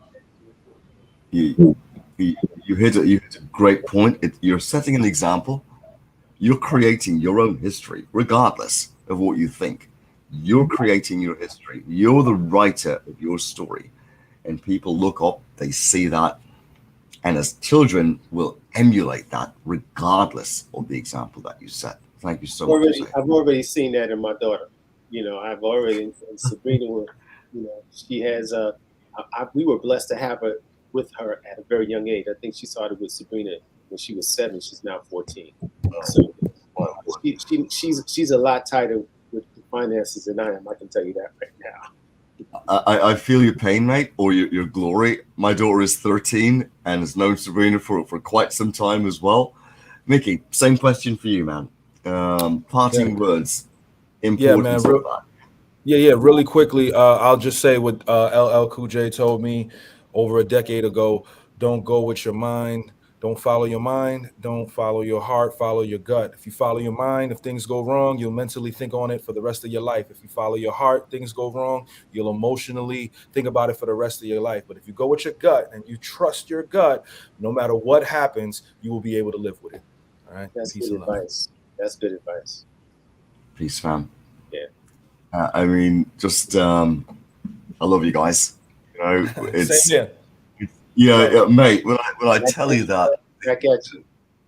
What they put on us, the load that we carry, is unique to us. It is. It is. We're the only individuals, and Sabrina, you can cut me off whatever you want. I think we're ready to move on, but we're the only individuals. I loved explaining to the guy. He says, "Well, there's no such thing as white privilege." And I go, "Right, mate. We're the only race. It doesn't matter what your standing is in society. That has to be exceedingly careful how you dress when you leave the house." Yes. You know what I mean? It's like you can wear a suit and tie. It's like, yeah, I'll get a cab or whatever. But you put your jogging suit on. You got, these are things that are unique to us. When you're driving your motor and you hear sirens going back, even though you're good, that fear that clicks in you. Right. And then that whole lesson learned from family. It's like, how do I respond to this particular situation? Even though you've done nothing wrong, is unique to us. And that is global, by the way. So I appreciate you, fam. Hosea, Mickey, blessings. All right. Dennis. Okay. Cheers, man. Power.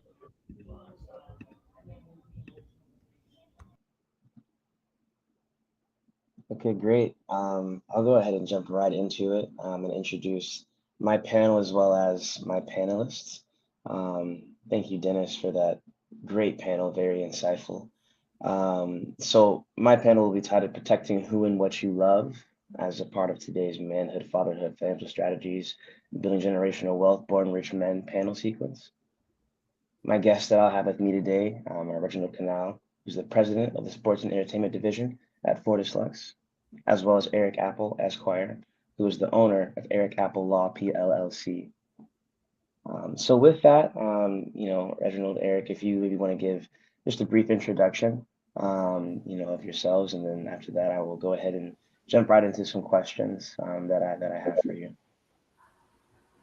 Great. Thank you. Very impactful morning. And, obviously each question from the previous panelists, I could, talk for an hour. I've been in banking for about 20 years. I would say I'm really just focused on wealth creation, but also giving you practical tools to actually do that. And I'll share more when we, ask throughout the questions. Thank you. Good morning, everybody. I just want to thank you for the opportunity to speak. A lot of what I've heard will tie into our conversation today. I've been an attorney for 25 plus years and have focused on estate planning over the past decade. And within the past 5-6 years, hung out my own shingle and started Eric Apple Law PLLC, specializing in estate planning, probate, and guardianship. Okay, great. Thank you. So we'll touch on kind of a number of different topics. I'll first start with finances, as you kind of both touched on that in your brief introductions. So I'll ask you initially, what are some of the best financial practices that you have taken on over the years, and still do today? And then what financial practices would you recommend for those who are making money for the first time, kind of just starting to build their wealth in form of just income initially? We can start with you, Reginald. Sure. Yeah. So, when we talk about generational wealth, that's just such a grand topic. So when I'm on a receiving end at a conference or seminar, when I hear so much information, I always like to leave with one or two concrete things to go and say, can I try? So I really want to, there was so much information shared this morning, but if I sort of drill down, one of the first things I would say concretely, most individuals don't know what they need on a monthly basis, right? And so cash flow is what's coming in and what's going out, right? At the end of the month, is there a surplus? Is there a deficit? Or are we breaking even? A lot of times when we find people or have a negative, it's usually because they either spend more than they make or they're living on credit cards, right? So I would say very first concretely is to do a budget to say, okay, how much do I know I need at the end of the month to actually live? And for the folks that many times, and I really want to stress this, when we look at other races, life insurance is the number one way to transfer wealth, right? And the Black community, we think somebody's trying to kill you, we think of it as burial policies. And so I'm going to come back to that, but I just want to say briefly, I want to expand on the topic of life insurance and really dig deeper into that. Thank you. Excellent. I want to jump in and talk specifically about estate planning, right? And utilizing that as a tool, which oftentimes is at the end of the conversation when we're talking about finances, kind of wherever you are in your life, young, old, one of the most important things that you need to do is build your team. So if you're putting your financial strategy together, identify the members of your team and who you need to bring in. You need a real estate broker, you need a financial advisor, you need an insurance expert, and you need an estate planning attorney. Really an attorney to handle all of your affairs, particularly if you're in business, but specifically estate planning as well. Estate planning is dynamic, it's ever changing. It's going to continue to grow with you and as you grow your assets. So changing circumstances will necessitate that you need to have a full team to handle your needs as they change throughout your life. If I could ask three more people, Eric, we kind of need in the mix. because the first thing we always ask when someone sits with us and our clients, do you have will, right? And so I would say 95% of the people that I get in front of, individuals, entrepreneurs, don't have a will. So Eric and you and I should definitely touch base, because I think there's some business I can throw your way. Second thing is, I would say, we don't want to downplay the bankers, because I've played that role for many years. You need a banker, right? And so it's not where you start, but where are you currently, right? And a lot of times that these entrepreneurs didn't get PPP loans. And I understand that Blacks are disenfranchised, cheating well, but we also have to be honest in terms of what we have not done correctly, right? When we have the professionals on our team, we need to listen to the professionals. I would say add the banker. Besides Eric, obviously plays an important role. And I would say your accountant, right? Because you need to have the books in order. Your taxes need to be done properly, and your business taxes need to be done. So I would add also CPA and the banker on that. Thank you. Kind of following up with that, you all touched on a couple things that have to do with a couple more questions, so I'll kind of lead those into this as well. So what are some ways that you recommend and that you have worked to protect your own financial legacy? You both kind of briefly touched on this as well. And alongside of that, how do you find someone to trust with the oversight of your assets, of your investments? What do you recommend for people who, kind of Reginald, as you briefly stated, have trouble with finding those individuals to trust? I know my mother, for example, I'm in finance. And it wasn't until I became, kind of adult, more so, that my mom kind of shared different aspects of her finances with me. And one of her investment managers left and someone else joined. Her account's a bit smaller on the list of accounts. She hadn't gotten a call for months, almost a year, about her investments. And the leader it was a Black man before who left for a white man who replaced him, which definitely, I think, in my opinion, played a role as someone who discounted her account.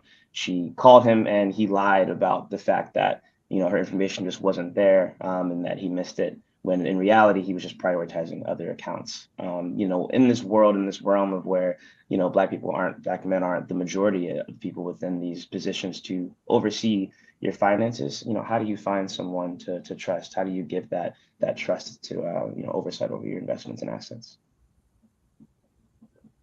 Start with you. That's a great question. Obviously, it's trust, right? So we are a community that have been taken advantage of in the past, right? And so naturally, we don't trust each other. And all the other thing is about money. We just don't want other people to know what we have or the lack that we have, right? We look great outside. We have the right brands. We go into the right rooms, but we're also always afraid to say what we really have or don't have, right? And so to your point about your mother, you also have to know what institution that you have, right? And certain places don't want you if you don't have a certain level of assets, right? You kind of have to, when you're doing your research, to say, okay, where do I fit in? Am I a right client for your firm? If you do your own research, and then the person you're talking to say, well, how long should we connect? I think the onus should be also on you and saying, should we agree every 3 months? Should we get together every 6 months? So I think understanding of that, where you fall, and then sometimes we're not comfortable dealing with other Black professionals, right? And so we have to be comfortable saying somebody who's going to have my best interest in mind, to say, I'm going to work at Eric because I know he's good at what he does, right? We want to say like, well, we don't want to work with other Black professionals. So a lot of times we have clients, there was some examples, like some athletes, they come into a room, there's a white professional and a Black professional, and the athlete is only looking at the white professional, where the Black professional is more talented than, but we just are naturally, whether it's doctors or finance people, we think the white person is more smart than the average person. So, and part of this conversation, and you kind of got to my punchline. So kind of when we end this conversation, I'm going to make sure we talk about several things that you can walk away with, tools that you can have in terms of planning, kind of putting things together. But you hit on a couple of things. One is having the uncomfortable conversations, right? And these are challenging conversations at any time in your life. If you're uncomfortable, it's a great sign. It means you're headed in the right direction. So whether we're parents having these conversations with our children, whether we're partners having these conversations with our loved ones, we have to have these uncomfortable conversations about finances, about our money, about what our expectations are. How do we identify the right professional? That's part of what's going to happen when you contact an estate planning attorney, for example, and have that conversation about who are going to be your fiduciaries, who are going to be your agents, who are going to stand for you, and have those kind of conversations. So as we talk about putting your team together, part of it is identifying those professionals. But the second piece of it is having those very challenging and possibly uncomfortable conversations where you really talk about who can step into your shoes. And as you put an estate plan together, that's essentially what you're doing. During your life, you're putting together instruments like a healthcare proxy, like a durable power of attorney, depending on what jurisdiction you're in. But you're putting together instruments where you're identifying, and as Reginald said, someone that you trust, right, to make these decisions for you. How do you make that decision? There are any number of ways, right? Who do you talk to? What is your value system? Does it align with that agent's value system? Do they know what your intentions are? Are they close to you physically, so that they can make decisions at a time of need or a time of urgency? How quickly can they get to you, right? So is it somebody that you can trust to make decisions when you can't speak for yourself? That's a stumbling block sometimes, because again, it's challenging to have these conversations.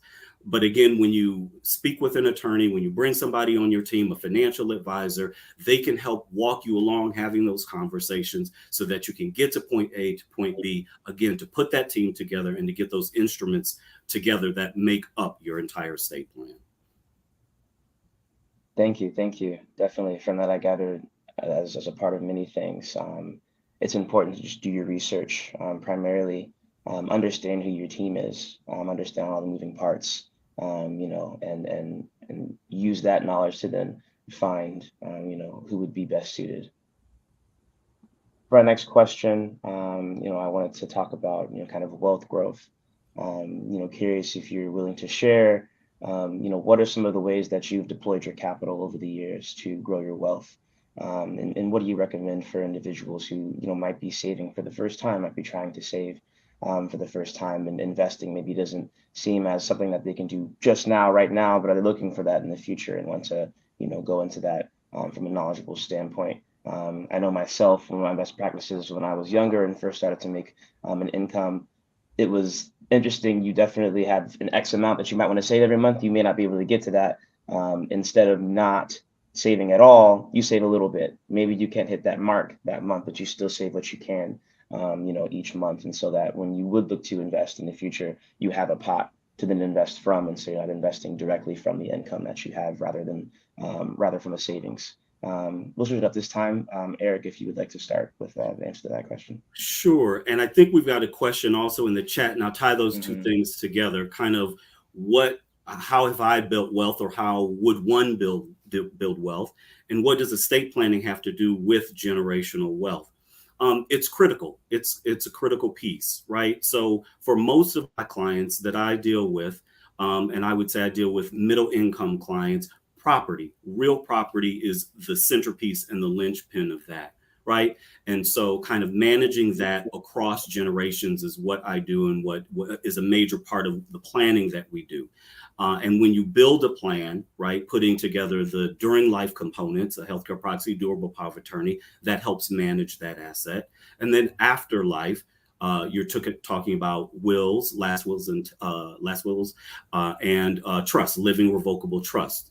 Those are instruments that you put in place to help guide, manage, make sure you exercise control across generations. So when you put together an appropriate estate plan, right, you're taking the centerpiece of the wealth that you built, whether it be real estate or equity that you might have accumulated during the course of your life, and you're exercising some control over it, right? So you're declaring affirmatively what your intention is, right? So the state has a plan for you, right? Whether you know it or not, there's a plan that's provided by the state. When you execute a will or you create a trust, you're articulating specific control, stepping outside of what the state has provided for you. And to the extent that you can, you want to pull assets out of what might be the probate process, or get them out of the jurisdiction of any courts. If a court becomes involved, it's expensive. It adds time to kind of managing assets. So to what you want to do is to exercise control, and you do that by creating trusts and living last wills and testaments as well.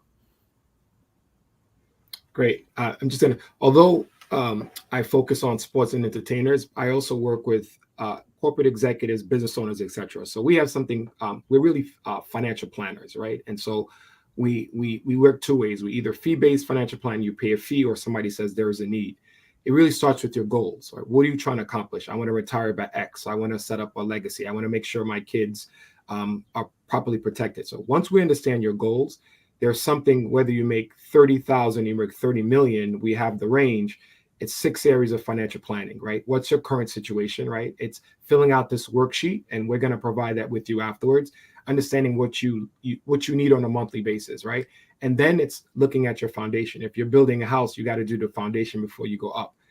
We do protection planning first besides investment. Most people want to talk about investments, right? But for us is, are you properly insured? At a minimum, if you do nothing else from this day, you should have life insurance, right? Each person should have at a minimum $1 million, right? And then we can go on separately understanding between term insurance and whole life insurance, but insurance is key. Looking at disability, we understand car insurance, but we don't understand disability. If something were to happen to us that we can't pay our rents. Understanding long-term care, if you're about to retire. After we do a full audit of your insurances, then we look at investments, right? And says, for your goals, what you should be doing. We understand 401ks. Most of us don't do that at work. We should be doing a minimum the match. If your company matches 3%, you got to do at a minimum the match. We can't leave money off the table, folks. We got to do the 401k, right? And the other thing is real estate. We understand real estate is a way to create wealth. Then we actually work with the accountants. We're not CPAs around what's the tax efficiency. And then we bring in Eric around what's the estate planning, right? You need the will, we need the trust, and figure out how you're going to save money and how you're going to transfer wealth. So it's a 6 simple step, but regardless if you make 50,000 or 30 million, this is what we follow to create wealth. Thank you. I flag a question as well. I think this is directed to you, Eric. What's the best way to manage the information and communication about your plan? So about your estate plan, any changes that might come along the way. Then also, how do you pick the best estate strategy, for your family when looking to find the strategy that works best for you?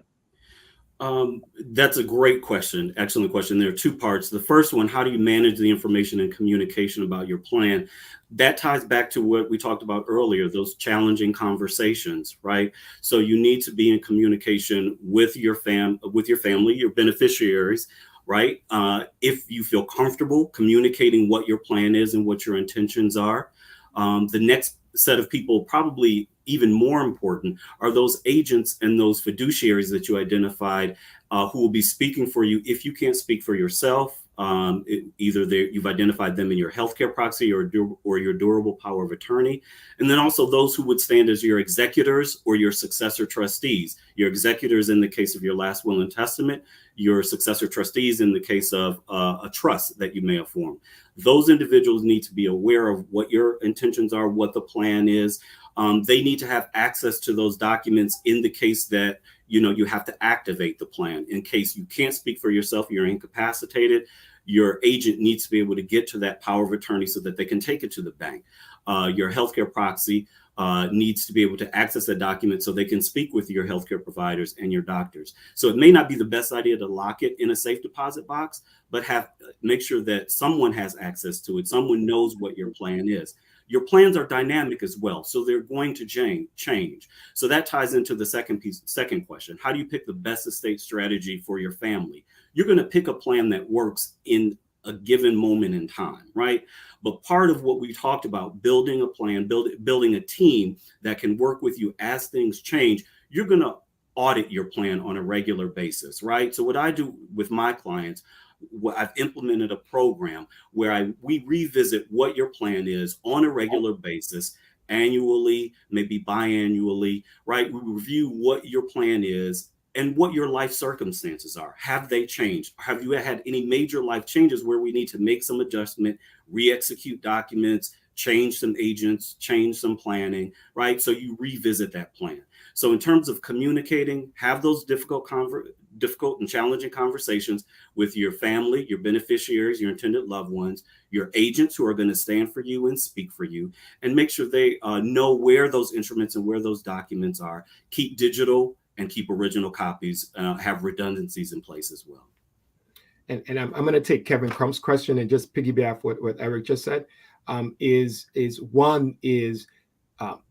it's not doom and gloom. There are people doing really well, and the issue that's also happening is their kids are going to inherit a lot of money, right? So I would say the parents on this phone, or even single people that the beneficiaries are going to get a lot of money. You need to make sure these individuals understand money. They go through the world of money. They are also understand what to do with all this money that they have, so they are properly protected, because the issue is that these kids are inheriting a lot of money and they don't have proper money skills, and they're blowing the money. Consolidating, I recommend, because you need to have somebody, a banker, know who you are. When we have something here, something there, something there, Mozika's, to your earlier point, no one knows you. So develop a relationship with a banker. And I'm a big believer in consolidating, because when you do need that loan or you need a favor from the bank, people want to know first, what do you have? And if you have account here for 100 and account there, you really don't have any leverage.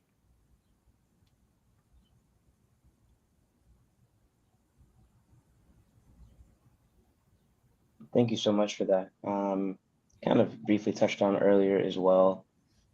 You want to make sure when it comes to debt that you have more inflows than your outflows. However, obviously, when you're looking to invest in larger assets, you will take on a loan, you will take on debt. Debt can be a very crippling thing, especially in our community. How would you recommend best practices, kind of in taking on that debt, to do it in a way that doesn't financially burden you, across your ability to make other investments, to have other assets, and maybe some best practices as well, when taking on those loans, moving forward, to not put yourself in a position to where you might be financially compromised moving forward. Can we just shift the pivot of the question? I want us to focus on net worth versus credit scores, right? Because we're constantly focused on credit scores because we're trying to acquire credit cards or debt, unless you sort of want to buy a house or start a business.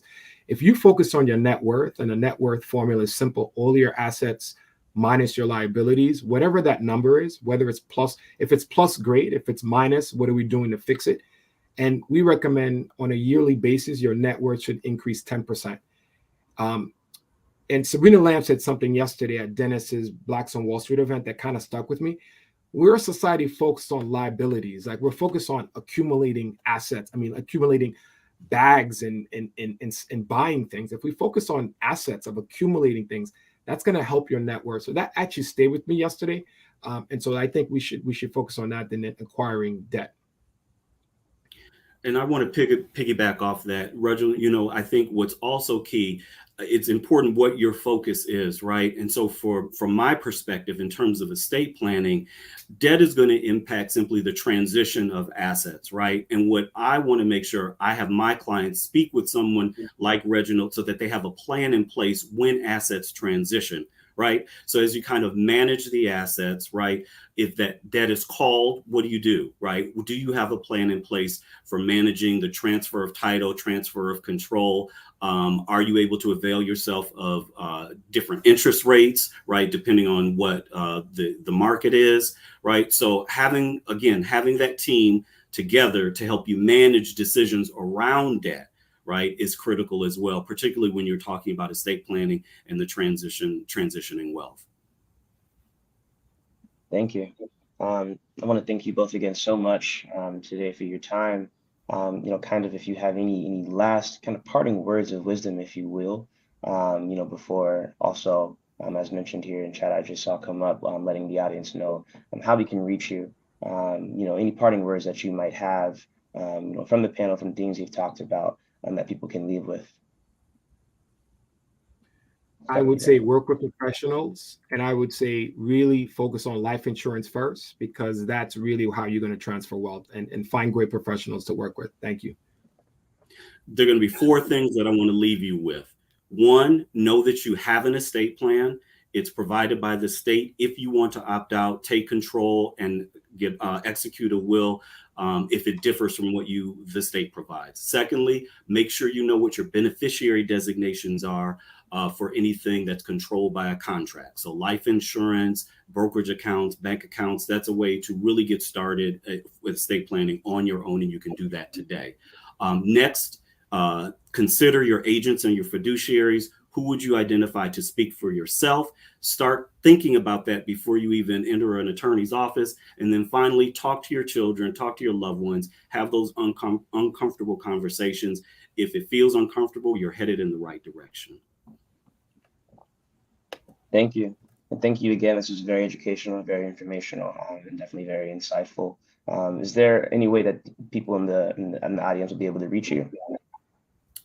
Absolutely. ericapplellaw.com. Schedule seminars, schedule one-on-ones, but ericapplellaw.com is the website.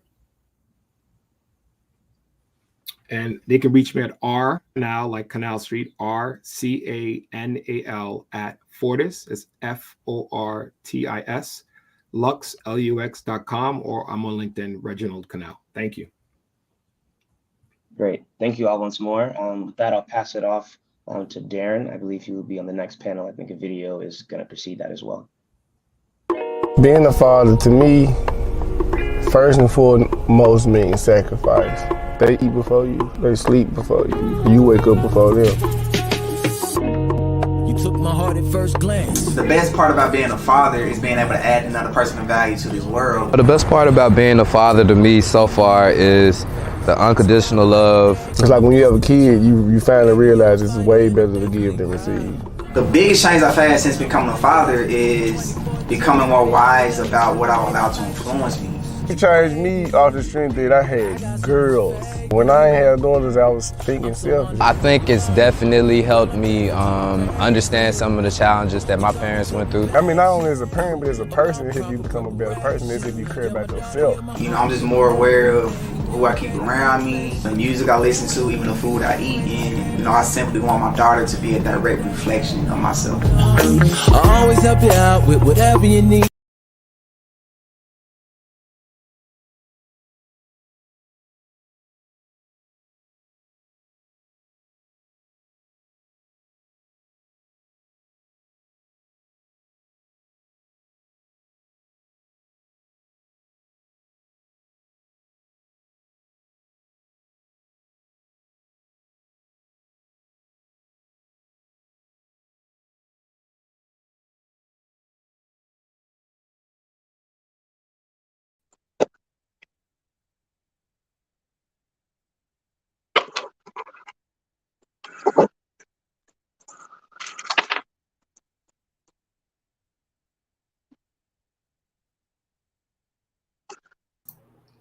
Darren, I believe you're muted. Can you hear me now? Yeah, I can hear you. Can you hear me now? I can hear you now. I apologize. Okay, so again, my name is Darren Simon, and welcome to everyone to our panel this morning for New Credit Policies and You. I want to give props to the previous panels who shared so much great information and actionable items and takeaways that people can walk away with in terms of making a difference. I am a proud World of Money parent, as well as a member of the Parent Executive Board for the World of Money. And it's my honor to be with you this morning.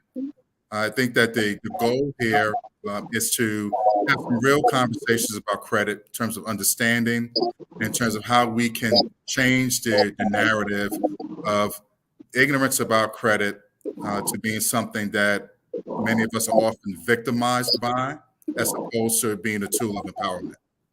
And we have experts on the line that can really lend some real value and some insights and expertise to that conversation. And this morning, I have the pleasure of welcoming Darrell Alexander Washington, the CEO of Credit Minded, and also Kevin Hannon, Global Policy, Public Policy at Ernst Young. And I'm going to first ask each of you to introduce yourselves briefly, and then let's jump into the conversation. So, Darrell? Yes, good morning. As CEO and president of Credit Minded, the Washington Consulting Group, for the last 30-some years, my job has been focusing on educating the average person about credit and helping them to understand the necessity of creating a budget and looking for a short-term, mid-term, long-term plan on how to manage not only credit, but their finances in order to establish a firm foundation in financial and retirement planning. Excellent. Kevin? You're on mute, Kevin.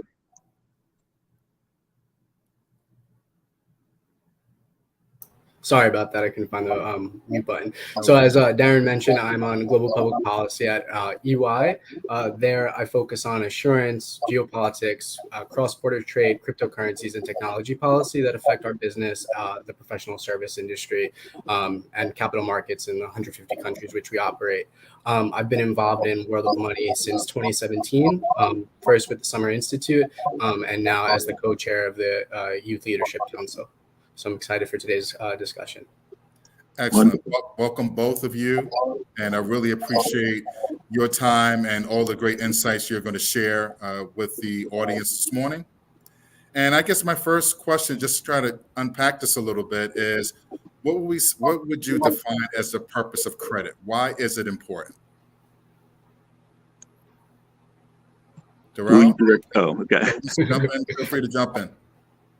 Well, most people ask about credit in a standpoint of the benefit. And the benefit of credit is the ability to purchase things in the present with an opportunity of paying it off in the future. Part of that understanding of how to pay it off in the future is to understand the contract with the credit provider. And my opinion is use as much credit as you want and pay it off prior to the payment date. Because that way you're using someone else's money to your benefit and you're paying it off. And if you pay it before the payment date, you're paying it with no interest. And I'm a firm believer in not paying more for something than necessary. So the benefit of credit is using someone else's money today and then paying it off later. On my radio show, I once said I would take a credit card with a 50% interest rate. And people called in and said, that doesn't make sense. I said, it does if you can use it efficiently and pay it off without paying the interest. Why not? And that's the key. Using other people's money, but managing in a way that you can resolve that debt without having to pay interest. Very good. Kevin, anything to add? Yeah, I would second that. I would say, credit is a part of your financial power. And I think, understanding the different types of credit and how that could overall improve your financial wealth and health is really key. Yeah, I totally agree. I mean, and, in my journey, understanding finances and credit was something that really wasn't, imparted heavily to me, from my parents, but also the importance of, paying your bills and so forth and so on. But one of the things that I've learned over time, to your point, Darrell, is not only paying your credit cards, but paying them off early. So one of the habits that I've actually started to employ that I think has worked very well is I use my credit card as an extension of my cash. So I'm not necessarily having to carry a large amount of cash. I'll use my credit card, but then immediately go home the next day or that day and just make that payment, right? So it comes right out of my bank account as it would if I was using cash in the transaction. So many times, by the time my billing statement comes in, I'm at zero. So I've used other people's money effectively. The benefits of having a credit card transaction, what can go with that without paying anything extra on it. So I'm completely on board with that. But one of the things that you mentioned also was debt and credit. So what's the difference between the two, and how do they relate? Darrell? Well, debt and credit are twins. They're both born of the same industry. It's just the terminology. You can call debt the daughter and credit the son, or reverse it. Because once you use credit, it's debt. Credit is a marketing tool. it's an indictment. It's like putting bait on a hook and throwing it into the ocean to see who you can catch. But once you bite into that credit, that you're on the hook. And depending on how you manage it, you could be on the hook forever. If you ever look at a credit card statement, when it comes in, it shows if you pay the minimum amount, it'll take you 389 years to pay it off. And if you pay on a better schedule, you can pay it off in 36 months. So debt and credit are basically the same thing. It's like they're twins born of the same industry. Very interesting perspective. Kevin, your thoughts? Yeah, I would say the same thing. They're definitely intertwined. And I think a part of that same thing with understanding the different types of credit, that could improve your financial health is the same with debt. You can incur a healthy level of debt if it's bringing you somewhere. If you're, acquiring an asset. So like a mortgage might not necessarily be a bad level of debt, because at the end of the day, you have an asset, it's tangible, and you're making a return on that investment. Very good, very good. So what new credit policies should we be aware of? Kevin, any thoughts there? None immediately come to mind for me right now. I would say I echo what Darrell was saying about paying your credit like ahead of time, like not waiting for the statement balance or paying the minimum balance. I'm a big advocate of that, just paying in advance, because you're having the ability to purchase something you need with someone else's money, and then in turn that debt is going to come, so you might as well pay it off when you can. Absolutely. There have been some new legislation proposed. One is giving Vantage scoring the same impact on consumers that FICO scores are doing. I don't know how feasible that'll be, since the government do offer regulations. Like an FHA guideline says you don't need a credit score to get an FHA mortgage. But the bank has an overlay. They won't give you one without a credit score. So even though there's legislation saying that, FICO or Vantage scoring companies are pushing to get the same recognition as FICO is getting, I don't know if the credit markets will accept it as readily as they do FICO right now. Under medical reporting, there's legislation now that medical bills won't be reported on consumers' credit report under certain circumstances. The odd thing about it now is, from my lending portfolio, from my lenders, we discount medical bills anyway. So there's some changes that's coming about, but technically the laws that's already in place are sufficient for consumers to monitor and restructure their credit profile. If they go to the FTC website, the Federal Trade Commission website, there's a drop box that lets you know all your options to address any information on your credit report that you do not recognize or that is being reported outside of the statutes, which allows subscribers to report to the repositories. Most people won't do it. And fortunately for me, that's what keeps me in business. But there's so many relative laws on the books right now that consumers can use to ensure that their credit profile is reporting the best picture possible. The other main question is, people ask, what is bad credit? Because people think an unpaid credit card on their credit report is bad credit. No, that's just an unpaid credit card on your credit report. Bad credit is an auto loan at 18% or a mortgage at 12%. That's bad credit.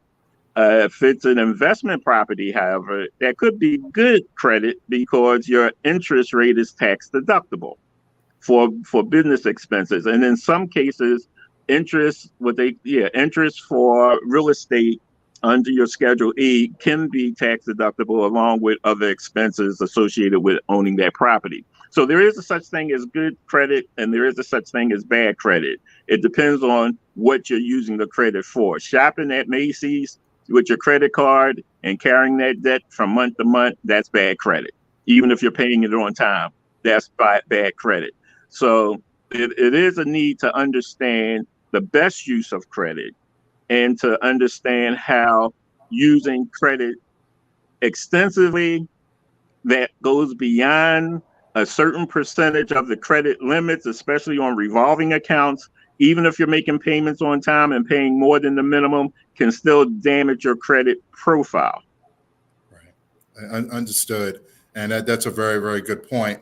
One of the things that I thought was interesting, I think it was a few years back, and I think it might have been under the Obama administration, was changing the way that credit card invoices were presented in terms of what your minimum payment would mean relative to how long it would take you to pay off the debt. Because a lot of people, really didn't understand that. They thought just making a minimum payment, not taking into account the interest rate and the interest charges that were happening there, that if I keep paying it, I can pay it off in a relatively shorter period of time. And with those disclosures on the credit card statements made it clear, like, you could stay with the minimum payment, but it's going to take you another 15 or 20 years to pay this off, at that rate. So, I think having that information, was extremely helpful. But, Mr. Washington, I mean, what would you say are some of the legal rights that you have when you're dealing with credit card companies? Because many times it seems to be one way that they're the ones who are dictating the terms. I mean, you are borrowing their money, but do you have rights as a customer or a client of a credit card company? Absolutely. You have rights, and there's something called mitigation. And this doesn't relate to just credit cards. Any contract that you enter into, you can always mitigate it based on your current circumstances. And I do a lot of debt mitigation. I work with clients who owe credit cards $50,000, and I get it down to $15,000. And I negotiate a monthly payment and negotiate it not be reported on the credit report. So there are all kinds of options. But what people don't understand in most cases with a credit card, if you carry $1 from a previous purchase over to the next payment cycle, the credit card company charges you the full amount of interest for that previous purchase. And that's part of the problem of why it takes so long to pay that credit card off. So that's why you never want to carry a balance if you don't have to. Right. And if you do carry a balance on your credit card, you want to keep it under 30% of your credit limit so that it doesn't affect your credit scores negatively. Wow, that's very, very powerful. Thank you for that insight. Kevin, any thoughts there? Yeah, I would say on the credit card point, you are as a consumer entitled to full information, so that I think it's under the Truth in Lending Act, to bring it back to legislation. You're required to know yearly charges, the annual percentage rate, and basically all of the terms of services that you sign up for with your, with your credit card. I think another interesting thing, to bring it back to the policy point that you mentioned earlier, is with a lot of these payday lenders that will issue other different lines of credit, they're able to go around their state's, annual percentage rate cap by partnering with banks. So that's another area that I know at a federal level, they're exploring legislation, to have, a certain cap to prevent these kinds of schemes, they say. Right. Excellent. And again, to our audience, we welcome you to put your questions and comments in the chat. This session is here for your benefit, for we all can learn. I mean, I'm here, at the panel, but I'm learning from these two gentlemen as well. It's that exchange of information that is so critical in terms of us making good decisions that are going to work for not only for right now but for the long term. So one of the questions that kind of come to mind for me, what about young people in terms of starting that process to build credit, but doing it in a healthy and responsible way?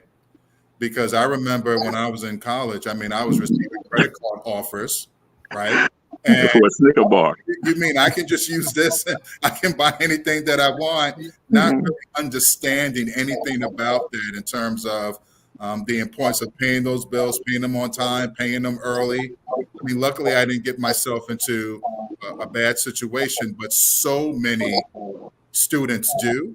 Yes. So, I'd be interested to hear from the two of you about the importance of building credit early, but what's that safe or responsible way to go about doing so? It starts at home.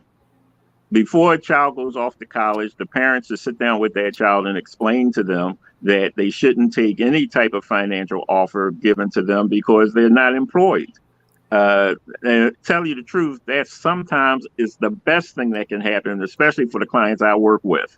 Because if I can demonstrate through our restoration process that the lender was aware that the person didn't demonstrate an ability to repay the debt before you gave it to them, how can you then request payment if they default? Right. So that's one of the tools that we use, is because the lender also has a due diligence process, and part of it is they're not supposed to put a consumer into more debt than the consumer can demonstrate an ability to repay. And but the problem for most people is that they do qualify for the debt, but they're poor money management, and no one reads the finance contract. And buried deep within that finance contract is something called universal default. And that's what really messed people up, because they're late on their car payment and now they're wondering why the interest went up on their credit card. Well, that universal default means if you're late on any credit account and the credit lender does a review of your credit profile and see there's delinquencies on other debts, they can increase the interest on your credit card. They can actually close your account because of that clause of universal default. Yes. And what's interesting about the point that you make, even though they close your account where you no longer have access to credit, does not mean that you're not responsible for any of the balances that are still on the card at the time that they close it, correct? That's true. But fortunately, you have the option of mitigation.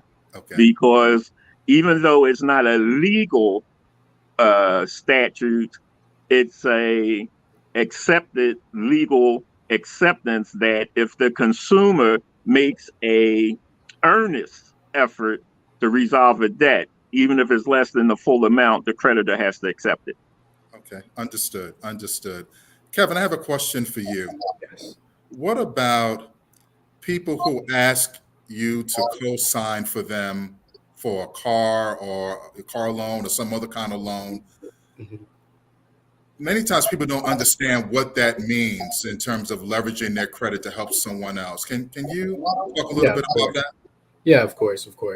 So in terms of the exact process, it's usually someone with a higher credit score or higher credit worthiness, being able to co-sign. So, take on that responsibility of a loan with someone else. So for example, my aunt is the co-signer to my student loans for college because I didn't have the level of credit that would allow me to receive that line of credit to go to school and receive those loans. I think in terms of doing it from the perspective of building your own credit or leveraging your credit and then with the hopes of it improving, it's really interpersonal and depends on the relationship you have with that person and your ability to manage that debt in the case where your co-signer may not, and then also be able to have really the opportunity to allow that person to grow and trust that they will be able to pay back the debt. So it's really a big element of trust. Right. And again, the importance there that if they default on that and they don't meet the obligations, you're next in line as that co-signer, right? So, I mean, it's you want to help people, but I think that you want to be, very smart and you want to be confident that the people that you're supporting are going to be able to meet their obligations according to that loan. But even more importantly than that, in the event that they can't, you actually have the resources to be able to assume that and not let that lead you into, credit chaos. Darrell, any thoughts on that? Yeah, absolutely. I applaud your aunt for co-signing for your student loans because that's a worthwhile endeavor. Education is invaluable. But co-signing means someone, a professional credit analyst, a credit lender, a professional person in the financial market has deemed this person unworthy of credit. So now they want you to override their professional opinion and put your name on the line for them. Technically, what they're saying is they want you to be responsible for this debt. The co-signer is always more responsible than the signer, because the signer had just demonstrated, one, they either don't have the income to show the ability to repay the debt, or they showed a credit profile that demonstrated they don't have the willingness to repay debt. Because that's the two key components of being credit worthy. The credit report demonstrates a willingness to repay debt, while your income demonstrates that ability to repay debt. I have a client who has over $40 million in the bank, an 800 credit score, and he applied for $1.5 million loan, and he was declined by 3 banks, and he couldn't understand why. And I pointed out to him in less than 5 minutes, the 4 issues he had based on the loan he applied for. So it's not that your credit, it's not your credit score, it's not your income or just your credit score. It's the willingness as well as the ability. And it was really simple. He's 60-some years old and never paid a $15,000 payment in his whole credit history. And there's something called Rule 35 in lending, which means a lender technically is not supposed to increase your current debt by more than 35%. So since he's never demonstrated paying $15,000 a month and he has $40 million in the bank, doesn't mean he will pay the $15,000 a month. And if they close the loan, they discharge it, they can't hurt him financially because he still got $40 million. He might just say, well, I'm not going to pay you and just live off of cash. So there's a lot that you have to understand about credit and income to determine your total credit worthiness. But when it comes to co-signing, no, if my daughter said, Daddy, I need you to co-sign for a car, I wouldn't co-sign. I would just tell me what car you want. I'm not even gonna put myself in that mindset that if she don't pay this bill, I got a problem. I'd rather take the debt on myself if I can afford it, or give her the money if I had it, and just go ahead and buy her a car. She's married now, so that's his problem. Understood.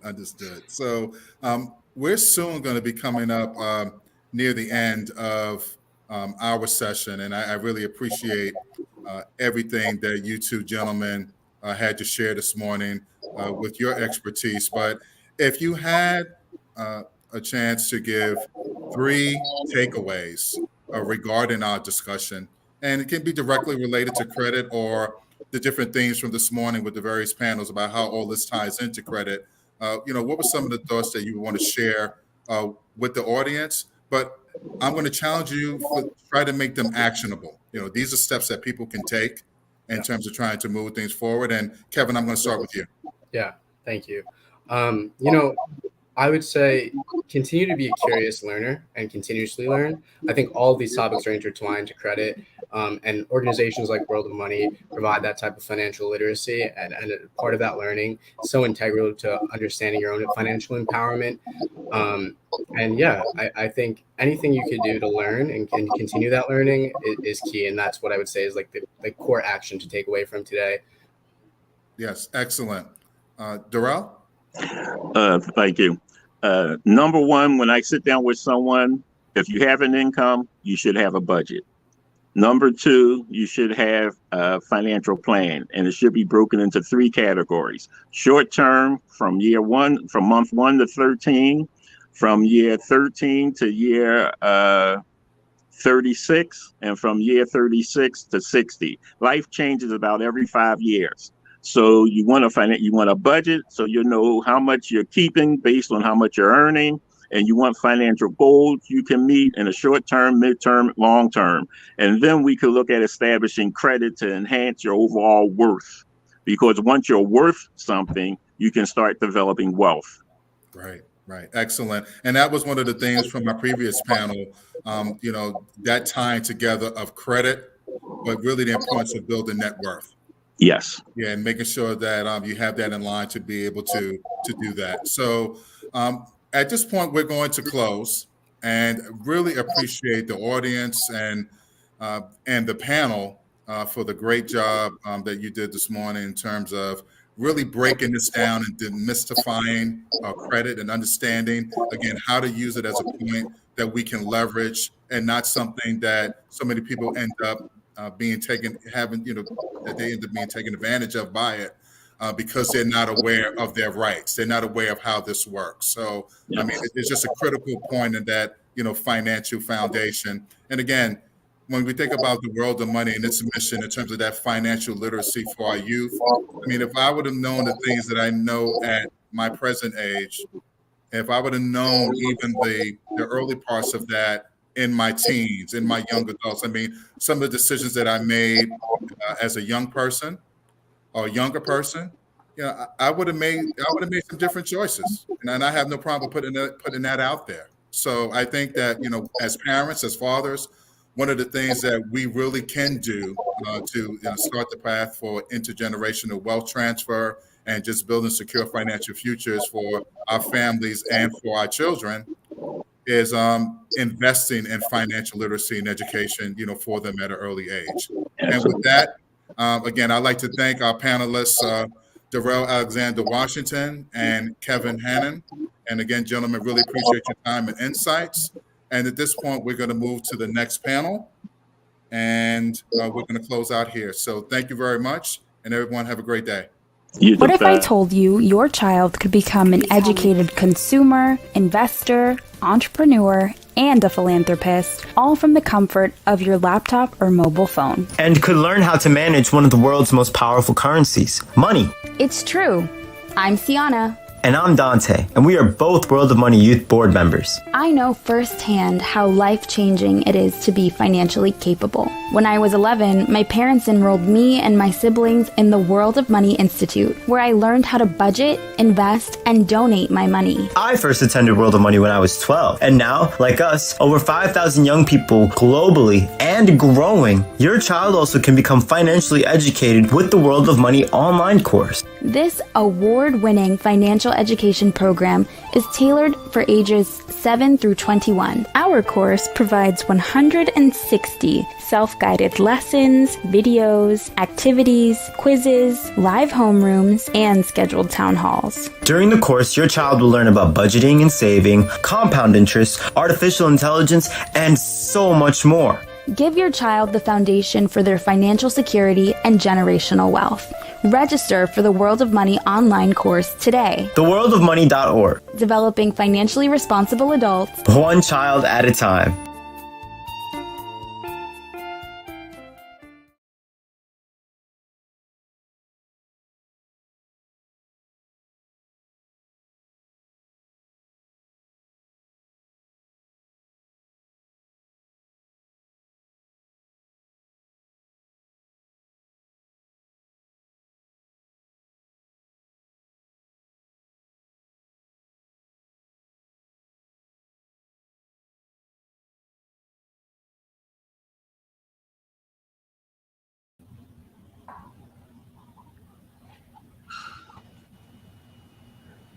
Kareem, you're muted.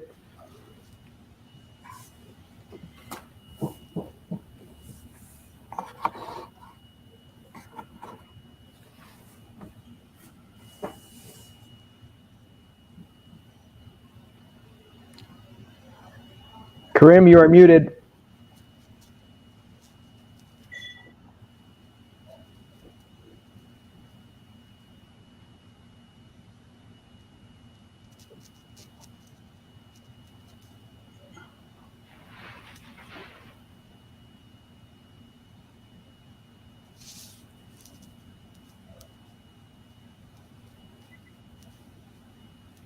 Kareem, you are muted.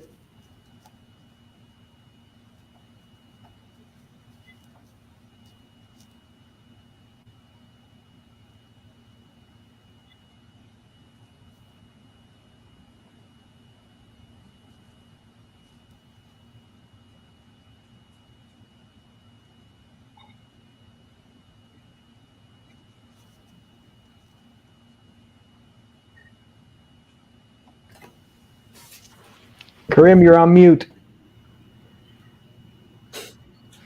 Maybe we should put that in the chat box if we get to respond.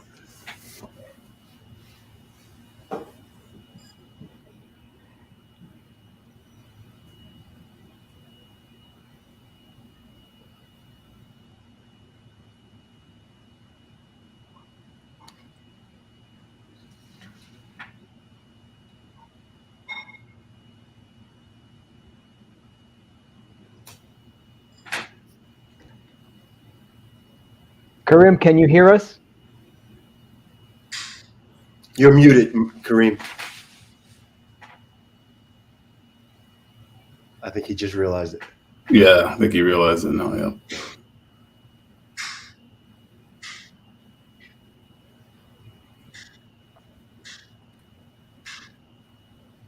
He says he's not on mute. Yeah. Maybe the volume on his application is turned down on his side. Yeah, is there a way of testing the mic? Yeah.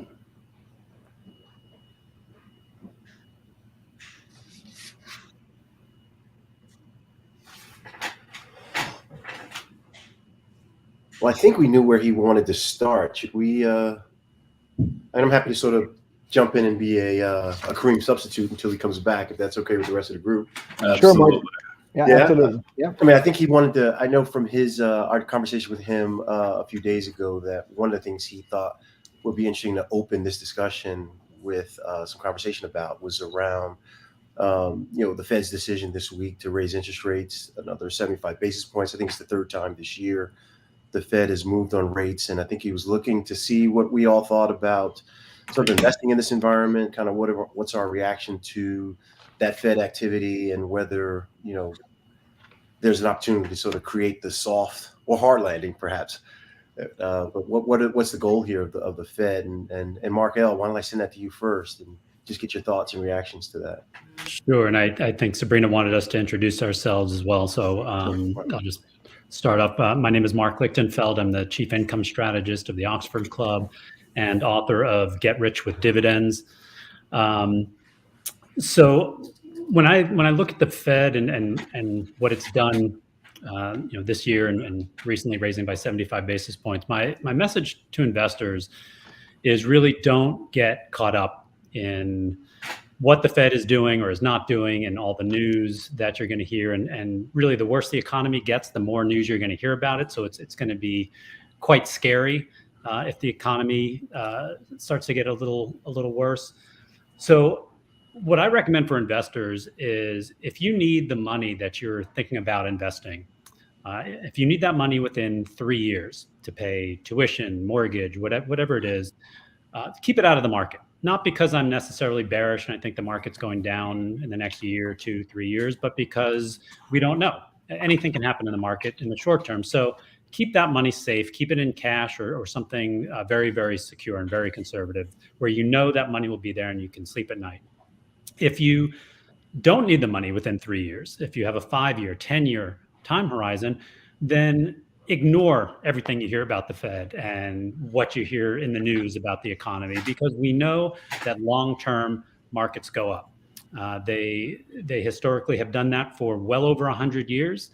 And if you're invested for the long term, you're going to make money. And so just completely ignore everything that the Fed is or is not doing. If you're a long-term investor, it could feel real scary to invest right now because we're in a bear market, and again, you're hearing all this negative news. But we know that even if you invested at the worst possible times, if you invested at the top of the dot-com boom in 2000, at the top right before the Great Recession in 2007, you still made money over the long term. You're still up, and it didn't take that long to recover. So ignore everything that you might be hearing in the news if you're a long-term investor, and put some money to work. It doesn't have to be all at once, but put some money to work. Yeah, that's right. And Peter? So hi, good morning. I'm Peter Gonzalez. I'm a program manager supporting the Advancing Financial Inclusion Framework for FINRA's Investor Education Foundation. And I just want to start by saying thank you to World of Money for inviting us to participate and to celebrate all of the fathers participating and taking part in our conversation today. I'll share 8 elements of money management that are essential to you having control and managing your money through any market scenario, whether it's today, tomorrow, or yesterday. And that is, first, know your money mindset, right? Are you fearful or anxious? Are you intimidated by money? Or do you feel in control and optimistic? Knowing what your money mindset is will support your money management decisions. Secondly, understand where your money goes. Separating your needs and your wants empowers you to set priorities and understand more clearly where you can make changes. Third, set your goals. Before you can accomplish a goal, you need a plan for how to achieve it. Goals should be smart, specific, measurable, actionable, realistic, and timely. Fourth, pay yourself first. Set a goal, make a plan, and save automatically. Understand your taxes is number five. Number six, know your credit score. If you incur debt, pay your debt, establish your credit, and improve your credit score. Seventh, protect your money and your health. Insurance is beneficial, as you've heard all across the different panels this morning, in safeguarding your finances. And lastly, save for retirement. Take the time to learn about the different types of investments and understand their risks. Thanks, Mark. Kareem, are you back online? I'll take the next one and introduce myself if he's not. Still can't hear you. Still can't hear you. Well, I'll jump in here. So I'm Mark Ferguson, and I am the CEO of Innovation Finance Group. We're not an investment management business per se, but we create a short-term, high-quality investment asset for investors. And I echo a lot of what you've said, both you, Peter, and Mark have said so far.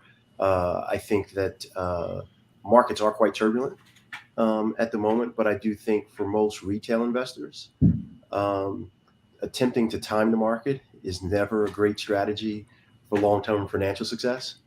And I like to encourage folks to be patient, ride these waves. I mean, most professional investors have begun to anticipate the possibility of a recession, perhaps in the early part of 2023. And a lot of that's priced into the market. We're down, I think markets are down 20 to 25% so far this year.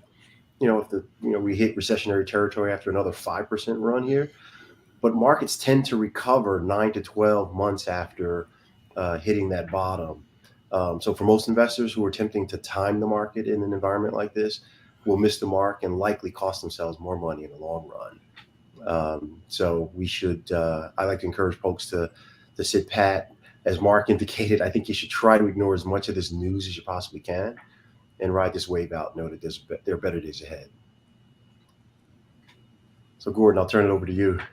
Yeah, thank you very much, Mark. So my name, I think we're introducing ourselves first. My name is obviously Gordon Armstrong. I think Sabrina and the folks remember when I was formerly at March Capital. I launched my own firm about 3 months ago. FINRA approved and registered 3 months ago, Strong Capital Markets. So March Capital, thank you very much. March Capital is a great place, but I've moved on to my own thing.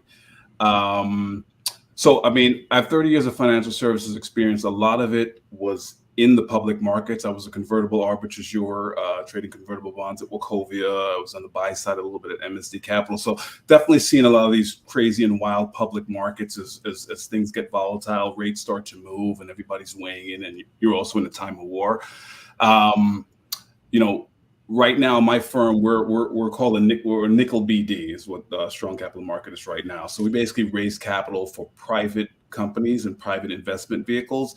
And, if any folks are thinking about the private side, looking on the private side, there's definitely been a pullback from a lot of the larger private deals that have been done. And it's tied to what's also going on in the public markets, right? All the markets kind of interrelate. So definitely been a big pullback. So those who have access to certain funds that may put into private vehicles, possibly a good time to dip a toe in to some of these large unicorns and entities that had higher valuations before, that definitely softened in the last 3 to 6 months within these turbulent times. So I think people need to stay focused. So echoing the sentiments of everybody, both Marks and Peter, that a lot of these moments, they tend to be more opportunities than anything else when you look at them over the long run, right? There's usually ways in which you can take slices of what you own and buy little put a toe in, a little pullback, put a toe in. In the long haul, you tend to look back and say, wow, I'm glad I purchased at that time. And hopefully you guys can hear me now. There he is. There he is. I wasn't on mute. I had to reset something, so I apologize for that. All good, man. So Mark Lichtenfeld is a the intro that I had for you is that you're a best-selling author. So I know your first book was entitled "Get Rich with Dividends: Proven System for Double-Digit Returns," and that won Book of the Year by the Institute for Financial Literacy. So, just in your mind, what are kind of the key takeaways from that book? Sure. So again, it goes back to the idea of long-term investing. And I look for companies that are paying dividends and raising dividends. And in case anybody isn't familiar with the concept of a dividend, just real quick, when you buy a stock, you obviously hope that that stock will go up in value and eventually you can sell it at a higher price. But there are some stocks that pay dividends. They pay cash to their shareholders during the year. And it could be anywhere from a penny a share to a lot more. So I'm looking for companies, generally speaking, that are paying about 3% or higher per year. So that's extra income that you receive, and that those companies are raising their dividends every year. And the reason, and when I wrote the book, the first edition came out in 2012 and the second one in 2015. So we were in a low inflationary environment for a long time. But the idea was that your investments are generating some income, and that because that dividend is being raised every year, you're getting a raise. You're increasing your income every year, and you're hopefully outpacing inflation. That was easy to do when inflation was barely above zero. Today, now that inflation is 8.5%, 9%, it's a lot more challenging, but that much more important to try to find investments that are going to boost your income every year, especially if you rely on the income if you rely on your investment income as part of your total income strategy. Not everybody does that. People who are younger typically invest more for growth. And if you're older and receiving Social Security, then a lot of times investment income is very, very important. But by starting when you're young and investing in these companies that are raising their dividend every year, by the time you get to be 60, 70, 80, you can be generating a very significant amount of income from these investments. No, that's great. Thanks, Mark. And I want to encourage folks to submit questions in the chat. I mean, ultimately, this session is for you guys, so we want to make sure we're addressing your questions. So one of the questions, Mark, since you hit on this, is about inflation. Inflation print close to 8%, and I'm opening this up to the broader panel. Man, how are you guys thinking about your own PAs and investing, et cetera, given this high inflationary environment? Maybe Mark Ferguson, if we can start with you. Sure. One thing that's really interesting is that we all have very different risk tolerance levels as we think about investing. And when we hit environments like this where inflation is extraordinarily high, personally, I'm interested in assets that are maybe deeply undervalued or have been potentially hurt by a broader market correction, where I can take advantage of the opportunity to deploy some capital into some assets that I think have greater upside potential per my own personal portfolio strategies. And I'm rarely put off by turbulent markets. I tend to think that when there's a lot of noise, there's a great deal of opportunity. So I think there are some bond assets I like because it's a great place to put some cash as rates continue to rise. I try to stay away from, I think, companies that are typically hurt by, thinking specifically about consumer staples, healthcare companies in some degree, particularly pharmaceutical companies that farmers typically need a lot of cash. So as interest rates rise, their costs are rising, which tends to hurt their stock prices. But I think good businesses are worth the investment. So I think that's an opportunity. Consumer staples are interesting because consumers are seeing their costs rise as interest rates rise. And so discretionary income becomes kind of interesting. So even companies like Walmart or others, even car companies where, discretionary spending is going to get hit by this rise in interest rates, right? So maybe you don't buy a new car this year. Folks are going to think twice about buying a home this year as rates continue to rise and the environment gets a little more challenging. So I sort of think about all those things as I consider how I invest my own money. I'm far from, I'm at least a decade or so from retirement. So I still think long term when it comes to investing. And the turbulence in today's market doesn't deter me. For me, again, it I think creates moments of opportunity. Yeah, no, thanks for that. Peter, what about you? How are you thinking about investing in these high inflationary times? Yeah, so volatile markets, right? They can inspire and create feelings of fear and anxiety amongst the investing public. Last month, the FINRA Investor Education Foundation, we published a piece giving 5 investor tips that investors can take away during turbulent markets, and I'll share those 5 tips. And the first is revisit your financial goals. Good financial goals tied to a sound long-term financial plan typically will survive short-term markets ups and downs. Secondly, diversify your assets. It's important to have a diversified portfolio across and within major asset classes. Focus on your future. Avoid impulse decisions when markets become volatile or economic conditions change. Understand the impact of changing interest rates, right? When interest rates go up, bond prices generally fall, and interest rate risk is one of a number of factors to consider when you invest in bonds and other fixed income products. And lastly, protect your money. Fraud is always a growing threat, and financial scammers operate in all market conditions. And in times of high market volatility, investors may be particularly vulnerable to pitches touting guarantees of risk-free returns. So one I'll share one tool that we offer is FINRA's Broker Check, and it's a great resource and a great tool where anyone can go up and look up someone who's pitching an investment and find out if that person is registered and licensed to sell securities. No, thanks for that, Peter. Gordon, how about you? Let's turn it over to you. Yeah, I think for me personally, I mean, with starting my new venture, I mean, very all in the growth and what we can achieve here at the firm. I think for broker dealers, we eventually plan to uptake the broker deal and try to become a 100K broker dealer. And these turbulent markets tend to create tremendous trading activity for firms, right? These raising rates in these volatile markets tend to play well into the hand of traders. But I think what I would say for the individual, I think I would lean at looking at good companies, right, during these times and watching healthy companies that potentially overcorrect, right? Really good companies you want to get an in for, great time to watch and kind of trying to target reentry points of where you want to get into a JP Morgan, a Microsoft, big, healthy, meaningful names that'll also correct in this big pullback. Probably going to be a good buying opportunity over time for everyone. So this is your chance to get a reentry point into healthy, good quality companies. That's how I would look at it. Got it. Thanks. So I see a couple of questions that I'm just going to, I think they're somewhat related. So one of my favorite investment quotes is from Howard Marks. He's the CEO over at Oaktree Capital. Mm-hmm. So one of the things he says, and I think it's super relevant in today's market, at least up until this year, I think people are kind of learning the lesson, but risk does not look like risk when it's generating a return.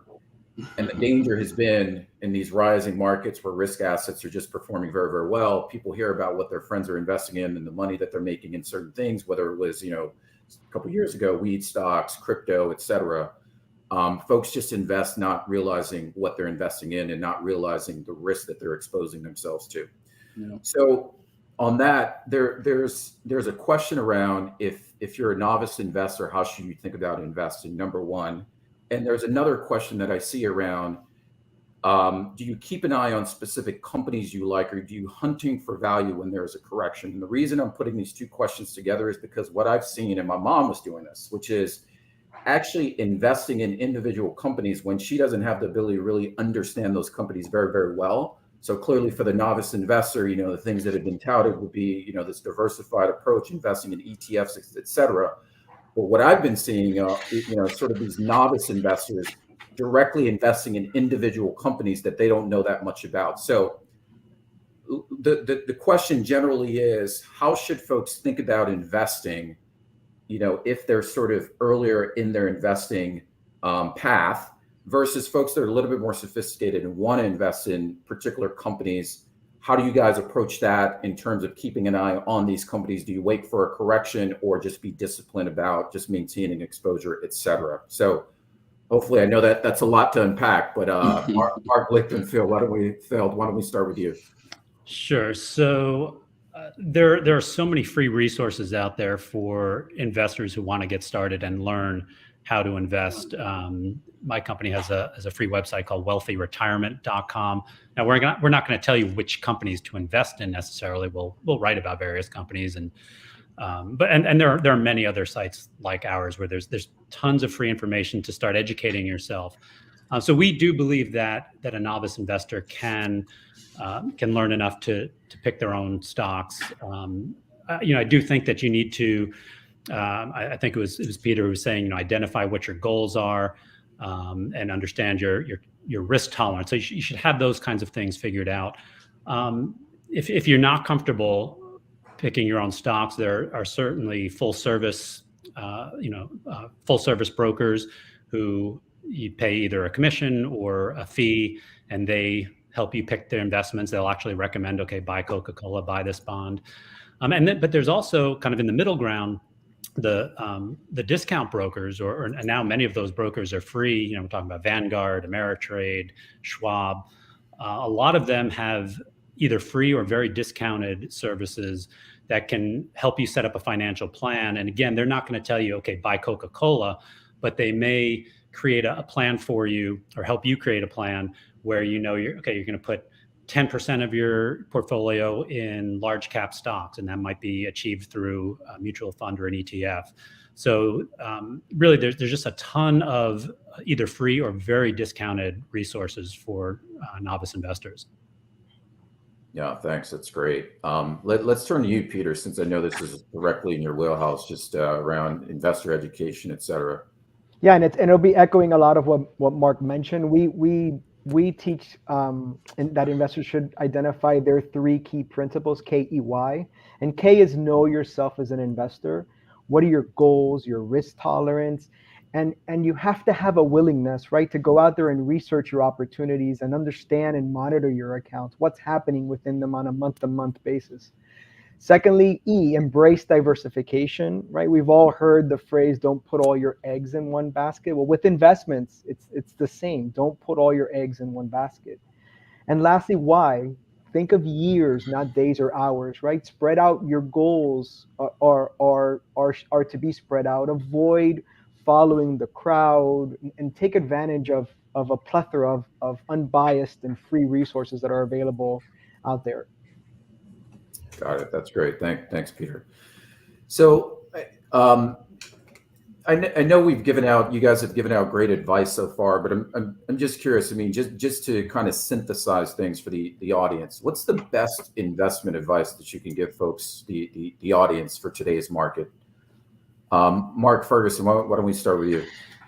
Yeah, it's a good question. Look, Mark and Peter sort of echo some of these things already. I mean, I do believe in diversification, right? So particularly for a retail investor, picking stocks is an art, right? I do think you have to learn about the businesses and industries that you want to invest in. I think and I think professional advice can be very, very helpful. I think for most retail investors, a lot of their wealth is going to come from an investment in a 401k or a 401k-like asset, right, or program. Stepping out of that, I do think I've known folks who have joined investment clubs where they can share information among other individuals. They can make purchase decisions together. I think that can be really helpful. And I think in market environments like today, patience is very, very important. Patiently doing your homework, not being emotional about your investment decisions. And I think in environments like this, I think people become very, very emotional and can at times make very poor investment decisions. And I'm going to guess that for many of us on the panel here, that we have relatives who call us when markets get turbulent, right? Asking whether or not they should, trade out of this or trade out of that, without us really understanding and appreciating what their investment goals are, what their objectives are. And if you're knee-jerk, you lock in losses at a time when if you just held on just a little bit longer, you'll miss the recovery, if that makes sense. Yeah, no, that's great. I think it's telling that you have a guy like Warren Buffett who talks about the importance of emotional intelligence as opposed to just having, intellect, right? I mean, intellect, obviously, you need a base level to do well in investing, but it's really about emotional intelligence. So we have a couple minutes left. Why don't we go around the horn and if you guys want to give the audience just favorite investment book. Mark L, I think I have a sense for what you're going to say. Why don't we start with you? Yeah. So I will say my book is written for novice and intermediate investors. So for anyone who does want to learn about how to pick stocks that pay dividends, obviously I'm a little biased, but I recommend it.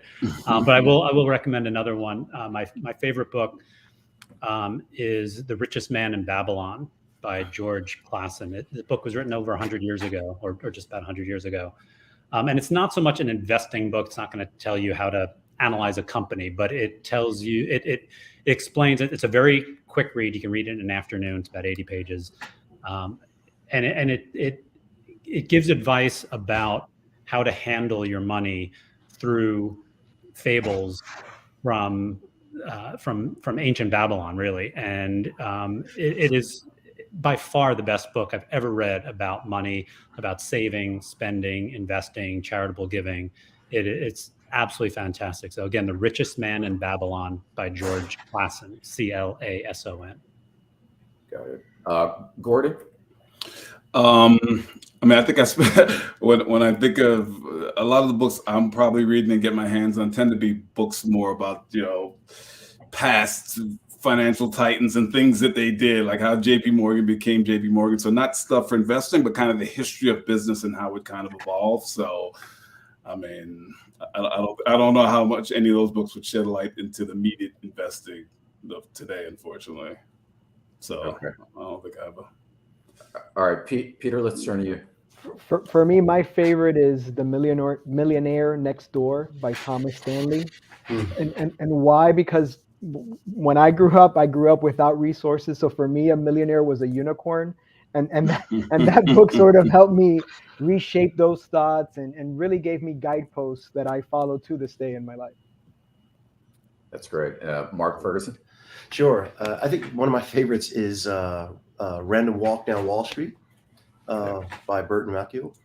I read it in college, loved it then. I've reread it a number of times. I just think it's an easy read. It's practical advice, particularly for folks who may be emerging, active retail investors. I think it's a very smart read, an easy read, and one I think people can really enjoy and find the material fairly accessible. No, that's great. Thanks for that. Yeah. Well, why don't we wrap here? I really want to thank the panelists today for the time, the insights. This has been great. I apologize for my computer issues earlier. And we'll wrap. Thank you very much, and thank you to the audience for listening in. It's a pleasure. Thank you all. Thank you. And happy Father's Day. Happy Father's Day. Thank you. Take care.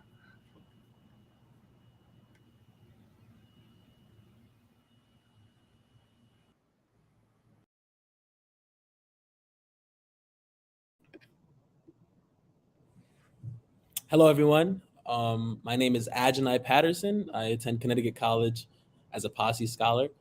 Today, we will be introducing a group of amazing young men, amazing young investors. They have a group called the Good Sense Club. Could we bring them in?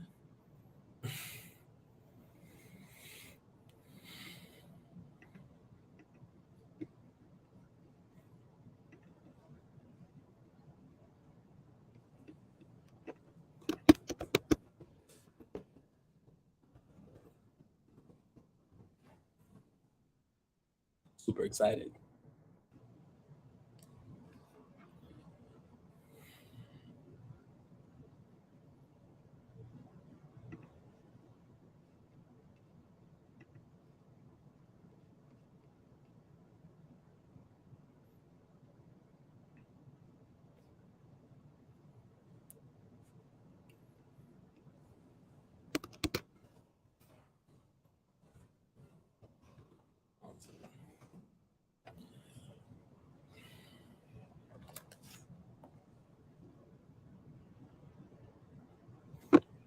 So like I said, today we'll be, introducing a group of 7 young men out of Chicago. Truly amazing their work. I'm really excited to just have this dialogue and to educate people, very young, 16 and 17-year-olds that truly understand the financial game, right? Understanding what to invest in, how to invest, all these tough terms for some, have been feasible for them. So I'm really, really excited for this conversation. It's going to be a blast.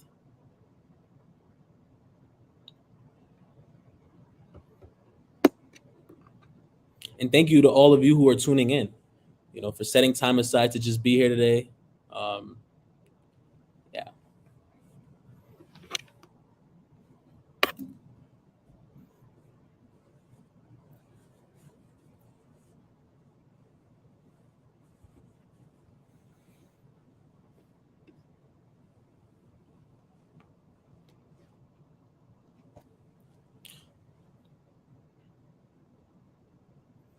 Greetings, brother. Welcome.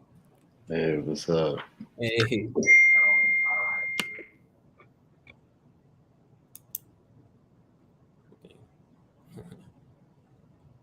Just get started.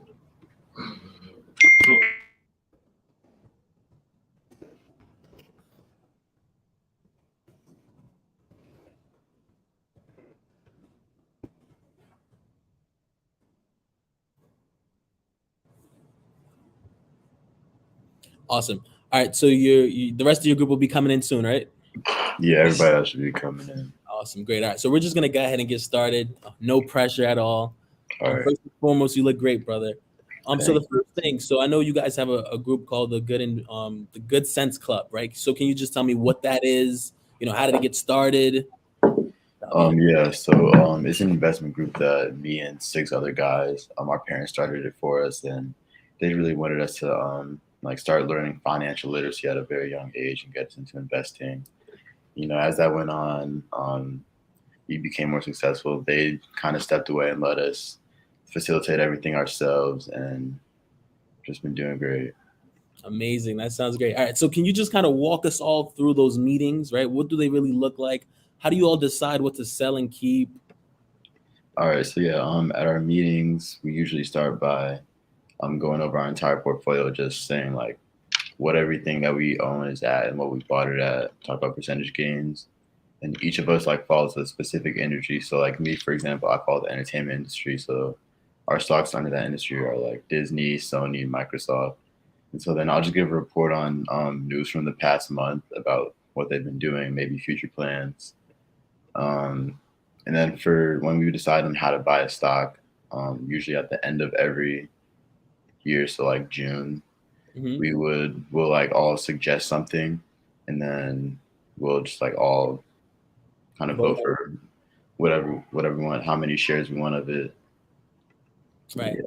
It's awesome. I think the part of this whole thing that makes me the most exciting, right, is, I always go by this quote of you can't aspire to be what you don't see. And to see you brothers really, excelling in such a field that seems to be so exclusive, I think that part of it makes me the most happiest, So I just want to know, in your opinion, how do we push the agenda of financial literacy within our very own communities?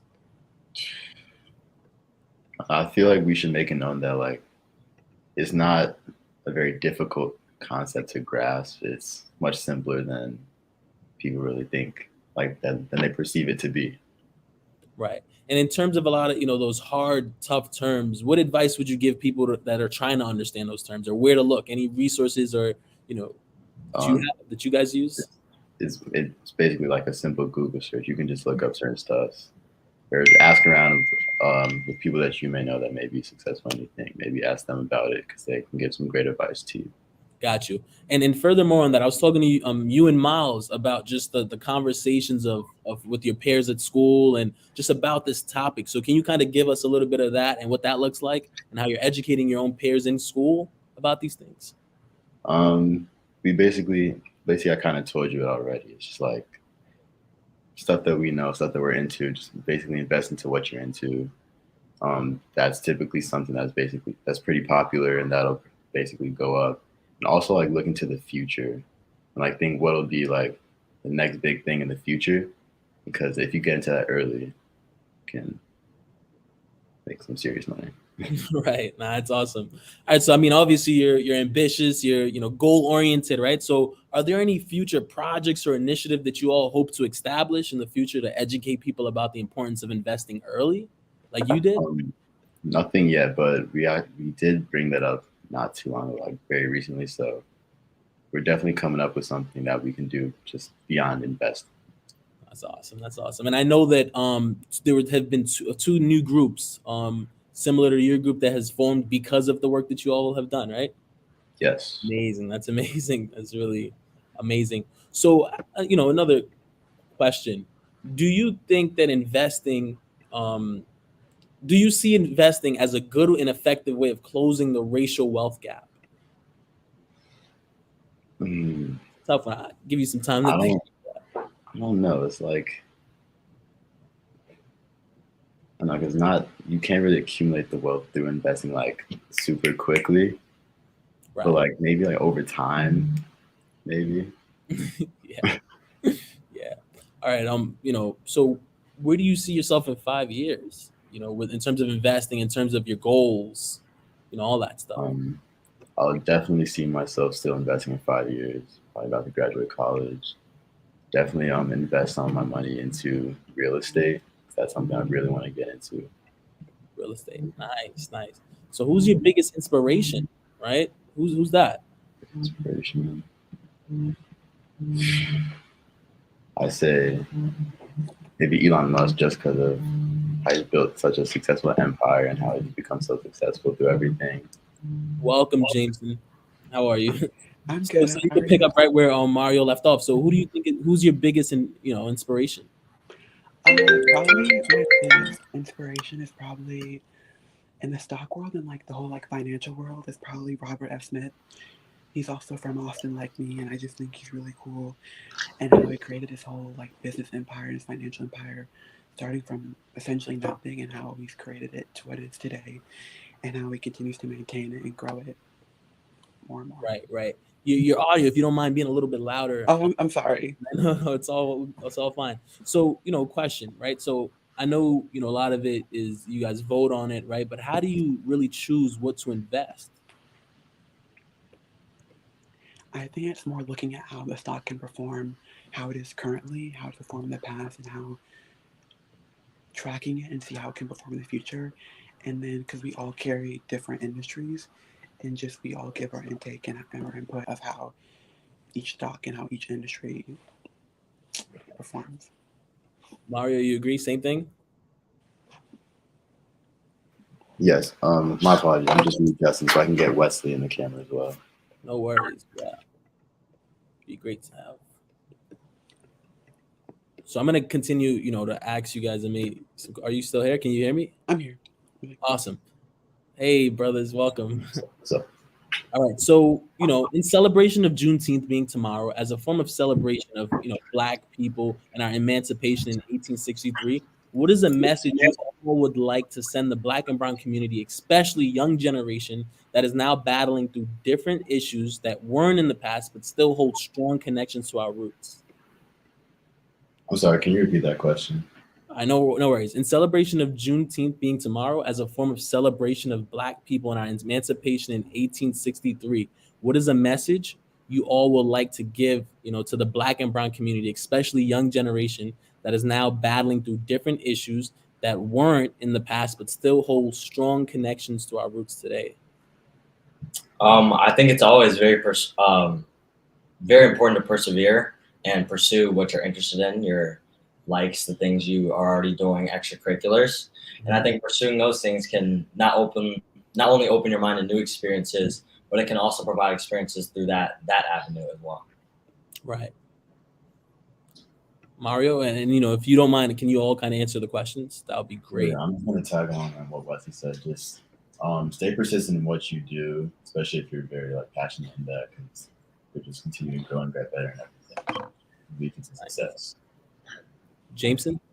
I just think like what Mario and Wesley said, staying consistent with what you want and still persevering and continuing to do what you want, even what's up against you, and just sticking to that.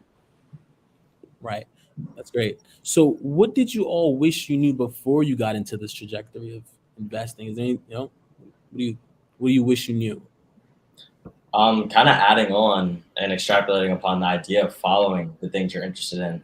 A lot of our early success was founded in us going for stocks and buying into shares from companies that we were interested in and already kind of knew. Staying up to date on a stock or a company that you're interested in, like Adidas, seeing their new shoes drop, or Nike, that'll help you kind of gauge where the stock is going. And in turn, you can gauge how much money you're going to be able to make out of it, when to sell, when to buy.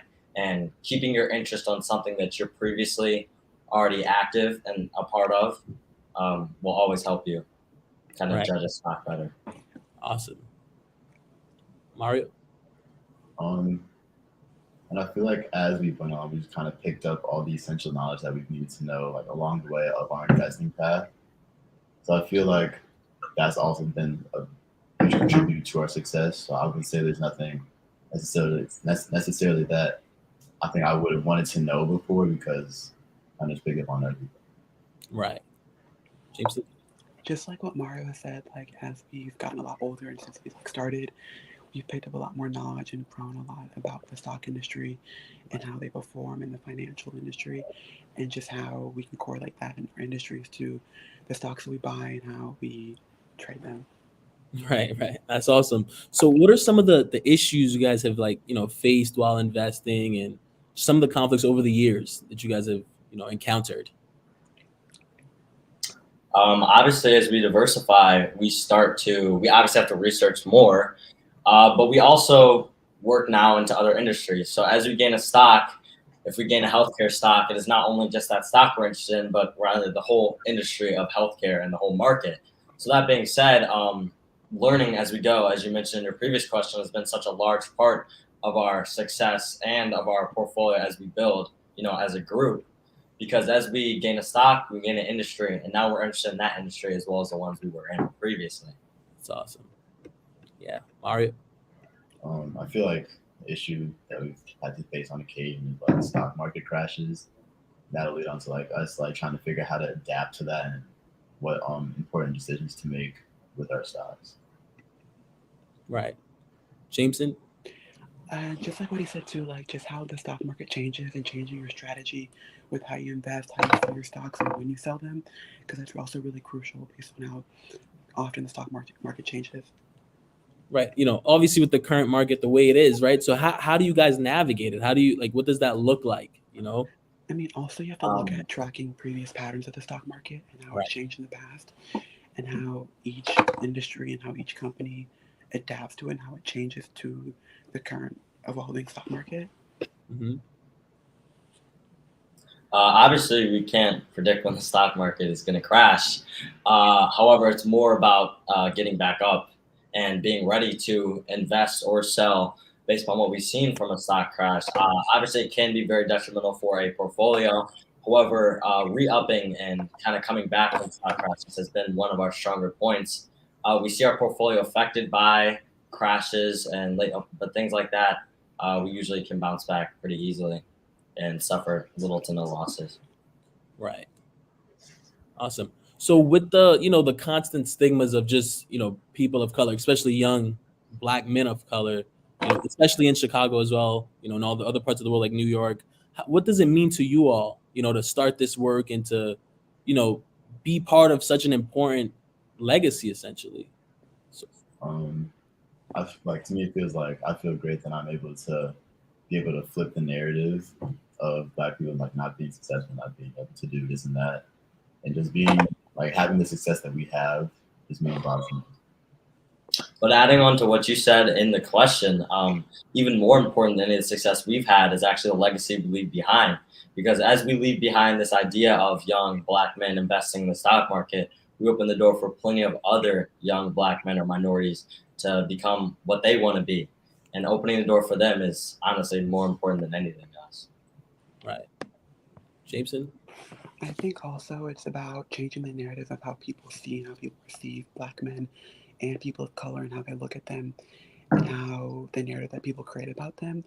And also, like what Wesley said, just open the door for more Black men, people of color to pursue down the same path. Right. And I asked the question along the same lines, a little earlier before you guys came on, but what are some, other initiatives or other things that you guys would like to do, if you haven't done already, would like to do to really help change this narrative or to help, our own people?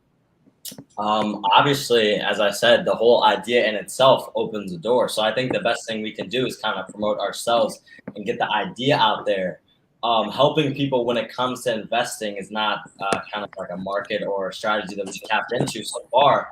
However, just getting the information out there and keeping people informed, I think, does half the battle. Nice. Mario? Took the words right out of my mouth. Nah, it's definitely an amazing answer. We love to hear it. That's awesome. So what are some things you guys do outside of investing? What are like some daily habits maybe you could give, tips to students younger than you or a little older than you? Because I'm obviously a little older than you guys, but I do aspire to be just like you guys in many ways. You guys are amazing. So what are some tips you guys could give people your age? I read books. I'm sorry, I can't hear you. I read books on investing. That's something give me some more knowledge on the subject and help contribute to our success. Nice. So can you give us some of those books possibly? And just finished reading, I forgot the title. Happens. It was a great book though. But going on, just obviously in this market or in the idea of investing in stocks, information is always power. So my dad is a huge news watcher. So, every day, every night, I'll have the news on kind of. And one of the practices that I do in order to stay, up on current events and stay focused is to actually watch the news with them and tap into current events. Because honestly, as I've learned more, something could be going on all the way in Russia and we'll feel it here. So it's very important to be informed and stay up to date. And with that, you'll find success in just that. And everyone's able to watch the news. Obviously, books and more centered information will help. At the same time, the news can be a great asset for anyone that wants to begin investing. That's amazing. Yeah. Jameson? I think also what they said about like just tracking what's going on around the country and around the world, because stocks isn't just something about what's going on where you live. It affects different countries around you and how the stock market trades, how it sells, and how it goes. So I think it's really important just tracking what goes on around you with the stock market. Awesome. So what do you guys plan on studying when you go to college? What do you think? I plan on majoring in business and real estate. Real estate, yeah. I'm also interested in the business field. However, I have been focusing a lot on like pre-med or being a physician. I've been interested in that for a long time in my life. So still choosing between paths. I'm interested in fashion design and marketing. Nice. That's awesome. I think someone just told us that there was one more coming in. Yeah, I don't know. So he's loading in a waiting room. I'm not sure.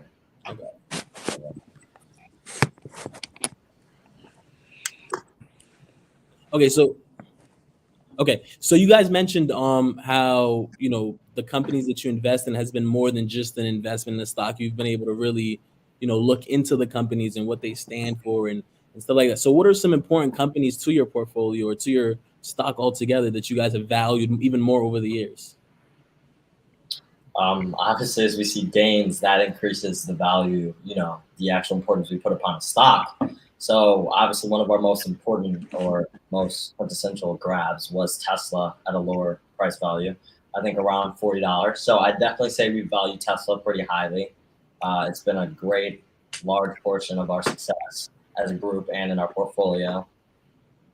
So I'd say that definitely has a lot more value. What are the stocks? Yeah, we typically value technology stocks in our portfolio, so that might be Microsoft, Sony, Shopify, Apple, any other technology stocks. Those are valued pretty highly.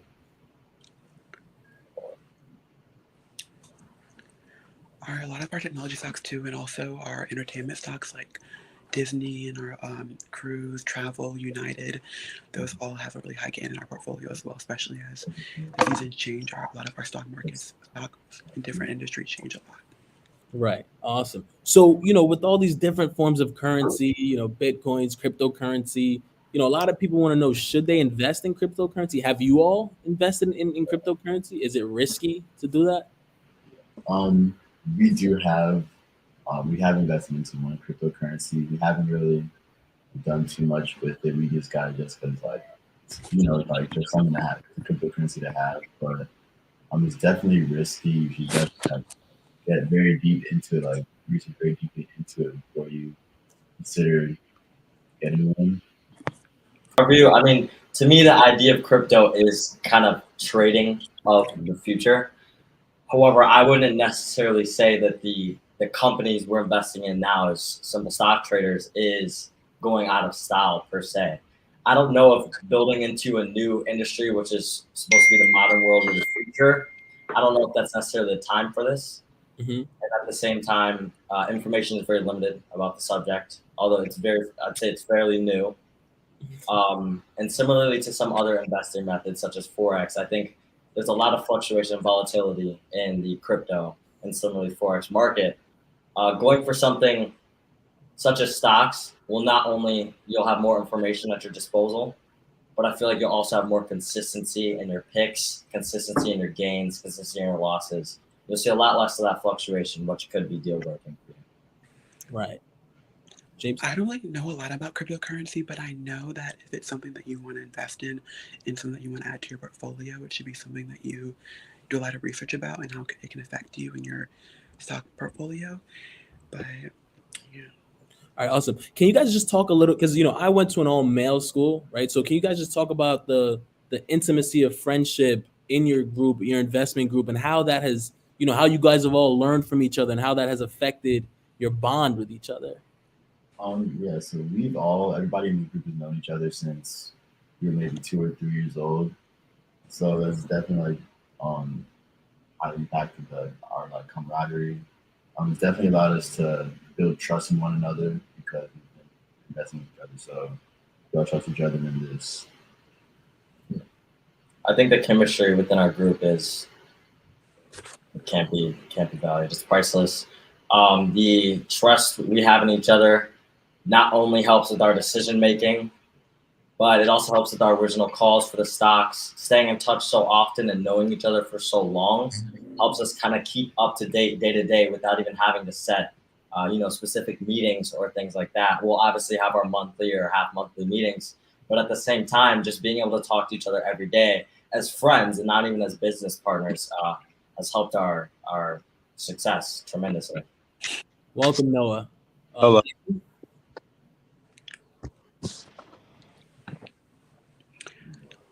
I think for me, we've known each other since we were really young, and our parents before that, they've known each other for a really long time.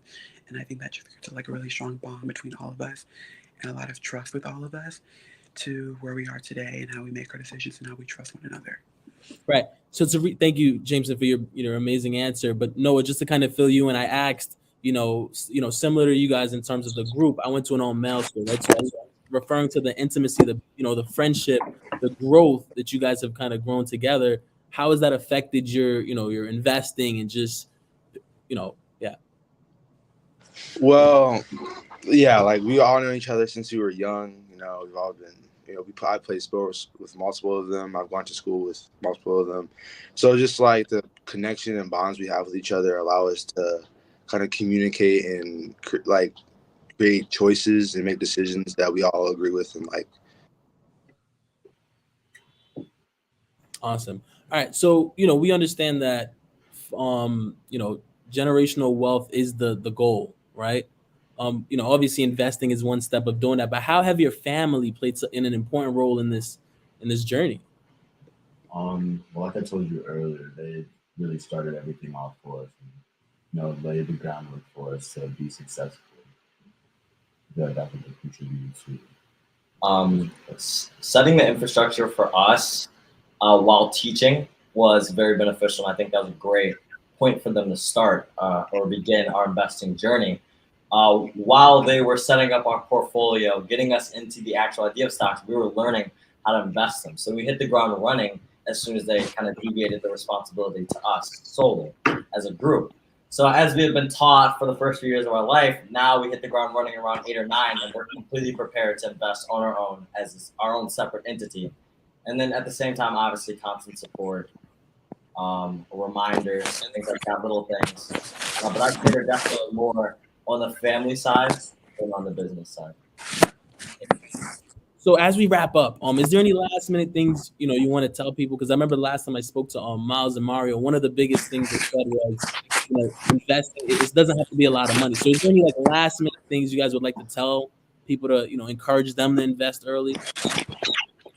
Yeah, you need a whole bunch of money to get into investing, and it's not a very difficult thing. It's actually very simple. The more you really get into it. The biggest piece of advice I could give is don't be scared to put in, don't be scared to start. Continuing with what I said earlier, following your interests is always going to be great. Even if you fail on your first stock you went into, at least you're interested in it. At least you know what's going on, and maybe you could have seen the fall coming and gotten out in time. So I'd say always stick to what you're interested in, and don't be afraid to begin. Awesome. Jameson?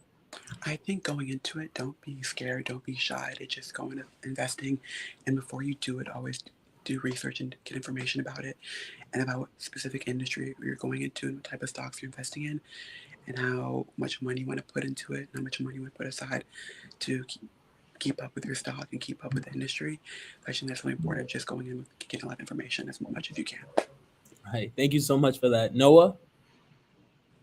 Yeah, just look at the stocks you want, do lots of research on each stock, know like what your budget is, do like lots of research on each industry, I would say, kind of know what you want, know like what's gonna like look at the future in stocks, and like don't go into it scared, because like it's pretty simple once you like get the hang of it and do your research and all that. And stocks, especially in a lot of certain industries, change really quickly. So making sure that you stay up with it, do research on it, and track it rigorously can really help you as well to make sure that you stay on top of that and make sure that your stock's performing well. And if it's not, to sell it. Awesome. Thank you, guys. So as we close out, I wanted to just say to you, it is said that time is the most valuable thing one can give another. However, I beg to differ, for it's who you spend it with. This was an extremely fruitful conversation. I want to thank you, brothers, for your time. You serve as an inspiration to our community. So I just want to, tell you to keep up the good work. Best of luck. Thank you so much. Thank you. Thank you so much. Thank you for having us. Take care, brothers. Excellent time. Have a good day. Bye. Have a good one. Bye-bye.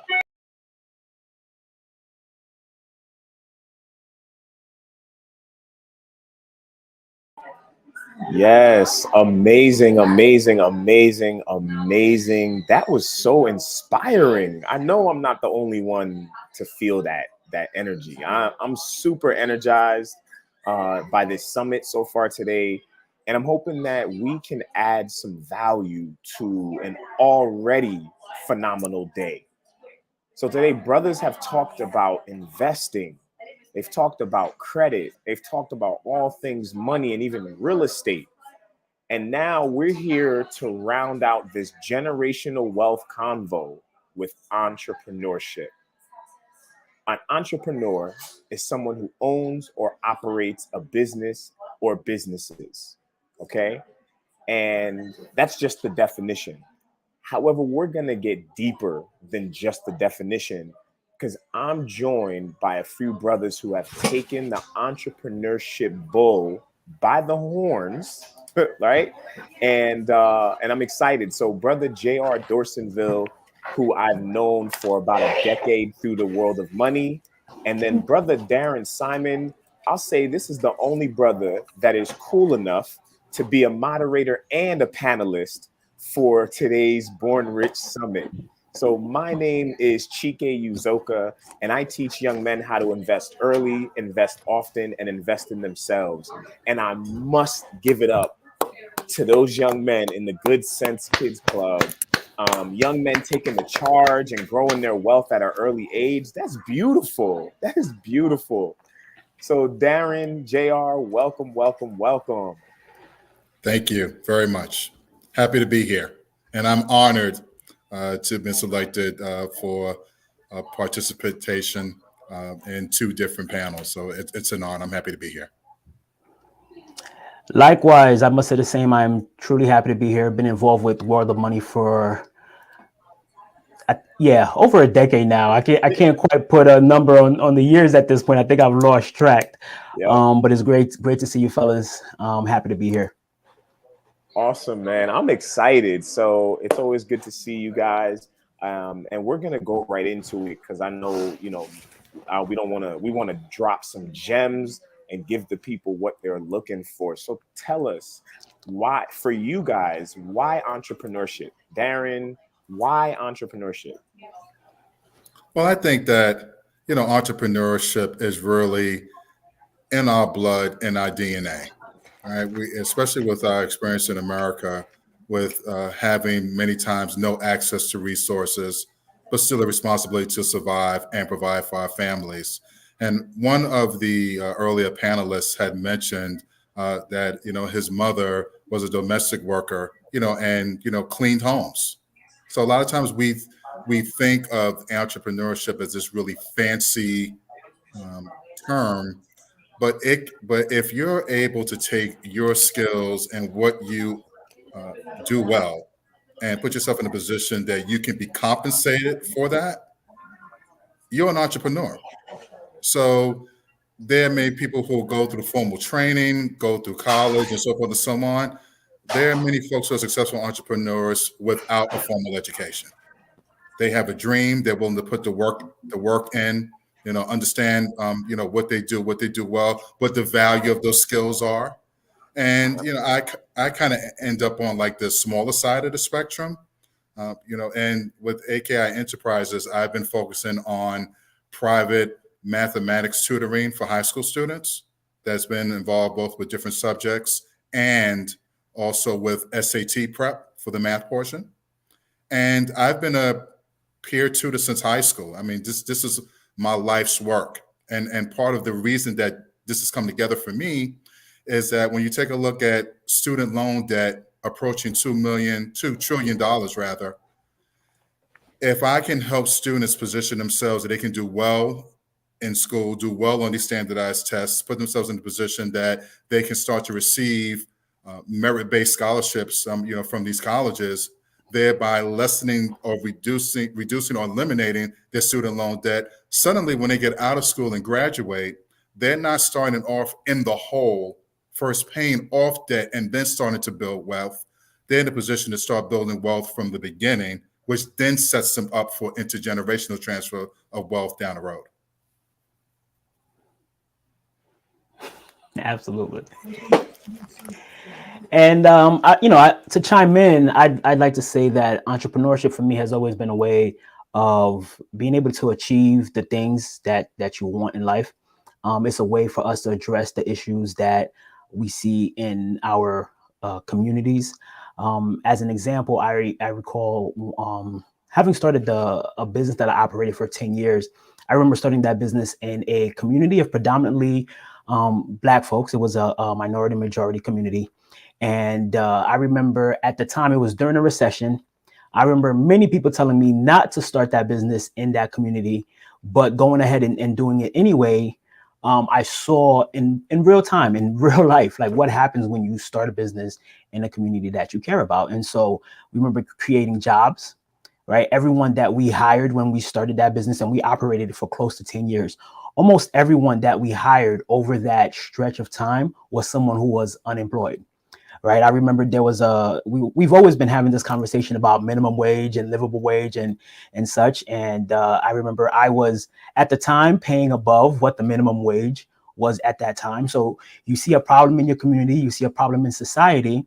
Entrepreneurship is a way for you to address that problem. So if you don't like the things that you see, if you think people should be earning more, start a business, pay them what you think they should be earning, right? And if that's more than the minimum wage, if that's a livable wage, you have an opportunity to do that. If you see blight around you in your community, you have an opportunity to address those issues through entrepreneurship, right? Sabrina Lamb saw an opportunity to educate our youth in the areas of financial literacy. So what did she do? She created this organization, World of Money, which is an entrepreneurial endeavor, right? Darren saw an opportunity to teach kids, to provide them with a means to start out ahead of the game as far as education and wealth building is concerned when they become adults. What did he do? He created a business that addresses that issue. So entrepreneurship for me has always been a way about addressing some of the issues that we see in a society, being able to get the things that we want. It's a mindset, and it's a way for us to go on and take care of the issues that we see that ail us, and then just achieving some of the things that we want to achieve, whether that's personal wealth or solving problems that you see day to day as you walk about your community. Yes, amazing. So it's basically a way for us to control the solution if we see the problems, right? Absolutely. And I want to say that, you know, to that point about an entrepreneurial endeavor, it can be a for-profit, it can be a nonprofit, it can be a B Corp, which is a social corporation in some states, right? And another thing you touched on, JR, was about vision. And, you know, people didn't see your vision, right? And that's because your vision was your calling, right? And it wasn't a conference call. You saw the vision. And so we as entrepreneurs or those looking to get into entrepreneurship sometimes will get sidetracked because other people don't see the vision we see. And so you got to push through. For those listening to this and watching today, if you have that idea, it's in your head for a reason, and you got to push through regardless of who says what, right? And so, okay, great. So I wanna create this solution to this problem that I see in the world, and I don't know who to talk to. I don't know how to start. What do I do? Like, JR, what do I do? I don't know where to go. Yes. No one in my family is an entrepreneur. This is an interesting one, right? And I say it's interesting because as entrepreneurs, we're accustomed to just kind of jumping out the window, so to speak, right? We are, well, I think what separates entrepreneurs from everyone else is the willingness to take action first and foremost. Because if you don't take action, then none of the things that you're trying to do is going to happen in the first place, right? So you have to be willing to take action, and many of us are accustomed to doing that. However, once you start taking action, you need to immediately start educating yourself on the ins and outs, the foundations of actual business ownership, right? And there are many ways to do that. I actually currently, I work for an organization. I work for an economic development organization in the Bronx. And part of my duties is to coach and consult for entrepreneurs. And so this is an organization that I actually sought out when I was an entrepreneur myself, when I was a business owner myself, and now I'm on the other side of the table helping entrepreneurs. And so this organization is called SOBRO, South Bronx Overall Economic Development Corporation, right? It's an organization that's been around for 50 years this year, providing these types of services to communities, Black and Brown communities in the South Bronx. And what we do is entrepreneurs, business owners come to see us all the time. People want to start ideas. And to your point, people have these great ideas in their mind, but they don't know how to formulate those ideas in a way that makes sense and then can be taken, and action can be taken upon those ideas in the real world. And so we help them take those ideas from their mind to paper and then to practice, right? And taking action to actually see it through. And so there are plenty of those organizations around that I will say. What I find is that people, they will find those types of organizations when they start looking for them. It's not the type of thing that I found is just, it's not just out there, right? It's not like McDonald's. Everyone is aware of these types of services. I find those who seek out those services, you will find them, because it's a simple Google search in terms of where can I get entrepreneurial assistance. If you were to Google that in New York City, you're going to get things like the New York City Small Business Solutions centers that operate here in New York City, and they exist to provide these types of services. You're going to get information about the SBDC, right, which is a federal program that is implemented through the Small Business Administration. So SBDC, Small Business Development Centers, they operate a number of centers throughout the city. In every borough, you're going to find those centers. You have organizations like mine, Sobro, that assist entrepreneurs. And so once you start seeking out this information, once you start seeking help, I promise you, you're going to find it, because these organizations exist, and they exist to help small business owners, right? So that's the first place. Books, right? The library. I used to live in the library. And when I say live, I mean literally live. I remember quitting my job early on, straight out of college. I had my first full-time job. I ended up quitting because I didn't like what I was doing. I wanted to be an entrepreneur. I wanted to be a small business owner. And so I would be in the library from the time that it opened at 10 a.m. to 8 p.m. in the evening, every single day, reading every book that I could get my hands on, going through all of the databases, learning about small businesses, how to operate small businesses, learning about accounting, marketing, and all of that stuff, right? So that information is out there for those of us who want it. You simply need to start seeking it out. And then as you start to educate yourself, you want to take the things that you're learning and put it into actual practice. Because a lot of us read the books, we watch the videos, but we don't actually practice the things that we're learning about. Wow, that was deep, man. You said a lot. And so, Darren, do you want to add to that?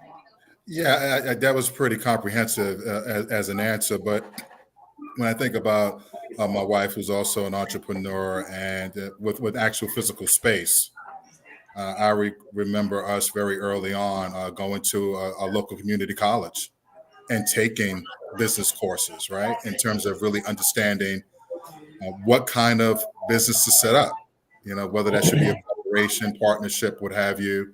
And, again, some of the basics about the accounting, running a business, cash flows, income statement, balance sheet, how to be able to put that package together in terms of a business plan. So if you are seeking some kind of loans or resources to help you get started, folks are going to want to understand your vision laid out in a professional way in terms of your forecasts. And like it was said in the earlier panel, yeah, I'm willing to lend you money, but how are you going to make money? How are you going to pay me back my money? Mm-hmm. And then what's the rate of return can I expect for making this investment in your company? So I think that's one piece. And then another powerful piece too, you'd be surprised, other entrepreneurs, if you were able to connect and seek them out, have a wealth of knowledge and experience from already doing that. And you'd be surprised how many of them be willing to share with you some of those basics that can help you get started and, hopefully avoid some of the mistakes they have made, in the process of, building their businesses. Absolutely. Yeah, absolutely. For sure. The entrepreneur community is a very generous one, I find. Mm-hmm. And if you reach out to those individuals, just as Darren just said, you'd be shocked at how many people will take the time to provide as many lessons as they can, to share their wisdom and insight, best practices. You simply need to ask. And what I find entrepreneurs really enjoy is when they see someone else like really going after it, putting in the work, they're more than happy to assist and help. And obviously, everyone may not necessarily feel that way, but what I find is that the majority of that community feels that way and will extend a helping hand when available and when the opportunity presents itself to do so. I agree with both of you guys on that. We definitely, in New Jersey, the SBDCs that you mentioned, JR, they're actually connected to college campuses. So to Darren's point, you can go to a college campus like Rutgers in New Jersey and not only get the SBDC help, but you can also see which business courses that they do have at the college for you to brush up on the stuff and find the right research. And JR mentioned libraries. I believe most of those are online now. I think in person libraries are sort of a luxury, and a lot of the young people, adults as well, don't necessarily have access to it. But most of us have access to a smartphone or a computer lab, maybe. Sometimes you got to go in the hotel and act like you're staying there and go in the business center. I don't know. You gotta get to the research however you can. Yeah, right. And so the information is out there. And the information is out there. It is. You have to do some looking, do some research, but it's out there. Seek, Yeah, seek, no. and you will find, and knock, and the door will be open. To that point, I used to I remember I used to go into the Marriott in in Midtown, and they had the plaza, or on the 8th floor, which is more like the main lobby, and I would just go in there and sit in the lobby for a few hours and use the Wi-Fi, That's right? it. And so If you act listen, yeah, like you're staying there, no one will question you. If you act, listen, if you look around worried, they're gonna be like, you don't stay here, obviously. So yeah, no, you listen, you have to be resourceful, and that's one of the things that as entrepreneurs that we're known for, our resourcefulness. If you can't find a solution to the problem one way, you Yeah. keep you keep banging away at it until you find the solution another way. And so Yep. part of it is being resourceful. So if you find that you're in an environment where you don't have access to the things that you're looking for, I promise you there are opportunities and other ways that you can get access to those things, and you simply need to keep working at it, and again, seek advice from those who came before you, who have gone down that path and can share some wisdom about how to go about achieving the thing that you're trying to achieve. Absolutely. And if you are in Newark, New Jersey, you didn't hear this from me, but the Marriott Hotel on Broad Street, you walk up to the second floor and just grab a seat and use the Wi-Fi, okay? So guys, I want to know, let's talk about how and what's the importance for generational wealth with entrepreneurship. How do those two things kind of coincide, right? Darren, why should we start businesses, and how does that lead to generational wealth? Right. I mean, that's a great question. And I think that I can use my own household, as an example, right? My wife is an entrepreneur, and, she's been blessed to be a very successful one. I've taken a more traditional route of, working for a company or companies over my career. And we both agreed very early on that this dual track was one that made sense for us because, again, you work for a company, you have a downturn in the market like we had back, about 15 or so years ago. A lot of people were let go. Her business was still moving, right? But just, with that, we just went through the pandemic, and she went a few months where she wasn't able to have her doors open, but I had the flexibility to be able to work remotely. I was still able to work, right? So just so that as a balance of being able to have different means to be able to take care of and provide security for our family. The other piece there is by being an entrepreneur sets her up to so many different advantages. We even talking about things such as tax breaks, things that she can deduct, so forth and so on. But it does set the basis and the foundation for building that generational and intergenerational wealth, because she's able to go as far as her talents, vision, can take her. And when we take a look at, again, this whole entrepreneurial piece, this is nothing new for people that look like you and me. So we're talking about this like this is something that, some novel idea. We've been doing this for centuries, and maybe not calling it entrepreneurship. I'll exchange it with survival. So, it's in us, it's in our DNA. And, people think a lot of times if you don't have a whole lot of money, you can't start a business. That's not true. It all depends on what kind of business you're looking at. There's some businesses that will require lots of money up front in order to be able to get them off the ground. But there are lots of smaller businesses that don't, have much capital requirements up front that you can move in that process to get going and just get off the ground. Some people start off with a small business and then build up a certain amount of capital and then use that to invest in another business. So sometimes you have to take multiple strategies to ultimately be able to get where you're trying to go. Mm. Yeah, absolutely. And I think you said a key point there. In many respects, entrepreneurship is survival.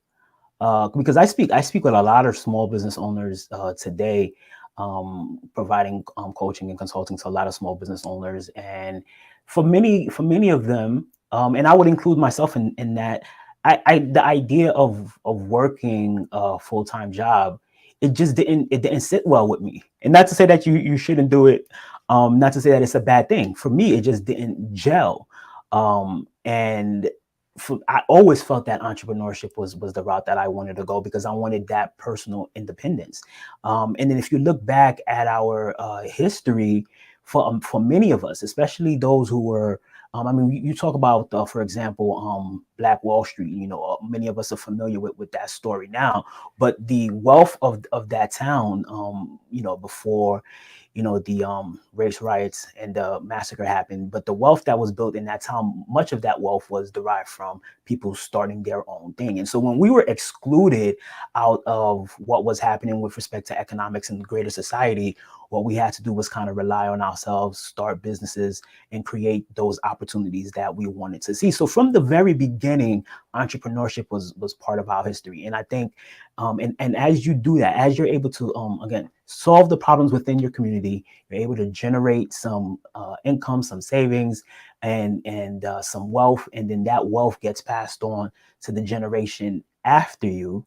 And then they themselves then start a little bit further ahead than where you started. And I think when we talk about wealth building, when we talk about entrepreneurship, we should be talking about it and thinking about it from a multi-generational standpoint. Like, what I'm doing today will have an impact on what will happen tomorrow. And the hope is that my community, my family will be able to benefit from that, or they'll take the baton from where I handed it off and then continue to carry it forward. And so entrepreneurship, I think, is vital in terms of what I think we're trying to create as a community at large, in terms of the impact that we want to have in terms of, you know, housing, education, you know, our communities from an economic standpoint, as far as job creation. Right? Entrepreneurship will have an impact on all of those things, and being able to create good, solid businesses that provides a service and a value to the community, and being able to generate wealth from that will then allow us to continue to pass that on forward. So I think it's critical when we talk about multi-generational wealth. Yeah, absolutely. I believe you. I agree with you both. There's a book that I just read recently, and this is to someone else made a point earlier in the day about a job being the best way to fund your business idea. And so if you read the book, The 9 to 5 Millionaire by Jamal King, he was a cop while he was building his real estate empire. And that regularly scheduled check helped him fund his business idea. So I'm a believer in that as well, guys. And so this conversation has been super awesome, super fruitful. I'm honored to be a part of this summit. Thank you both for the gems that you've dropped. And so on behalf of fathers everywhere, we encourage you to reset your relationship with money. So you contact our roster of financial professional experts that we've had today throughout this phenomenal summit. And thank you for joining us. Happy Father's Day, happy Juneteenth, and have a great weekend. Thank you, everyone. Happy Father's Day. Thank you, guys. Appreciate you.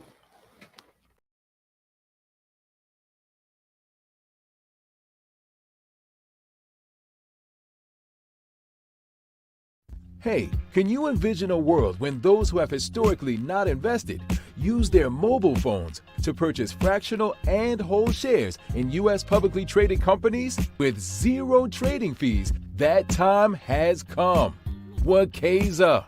Finally, from your mobile phone, you can start investing to build wealth. Wakeza. Just download the Wakeza app, create your account, receive financial education. Wakeza. Join the Wakeza online community, research companies, then purchase fractional or whole shares in U.S. publicly traded companies. You become a financially educated and protected investor. Wakeza has one empowering objective: generational wealth and financial inclusion for the culture of investing. Wakeza.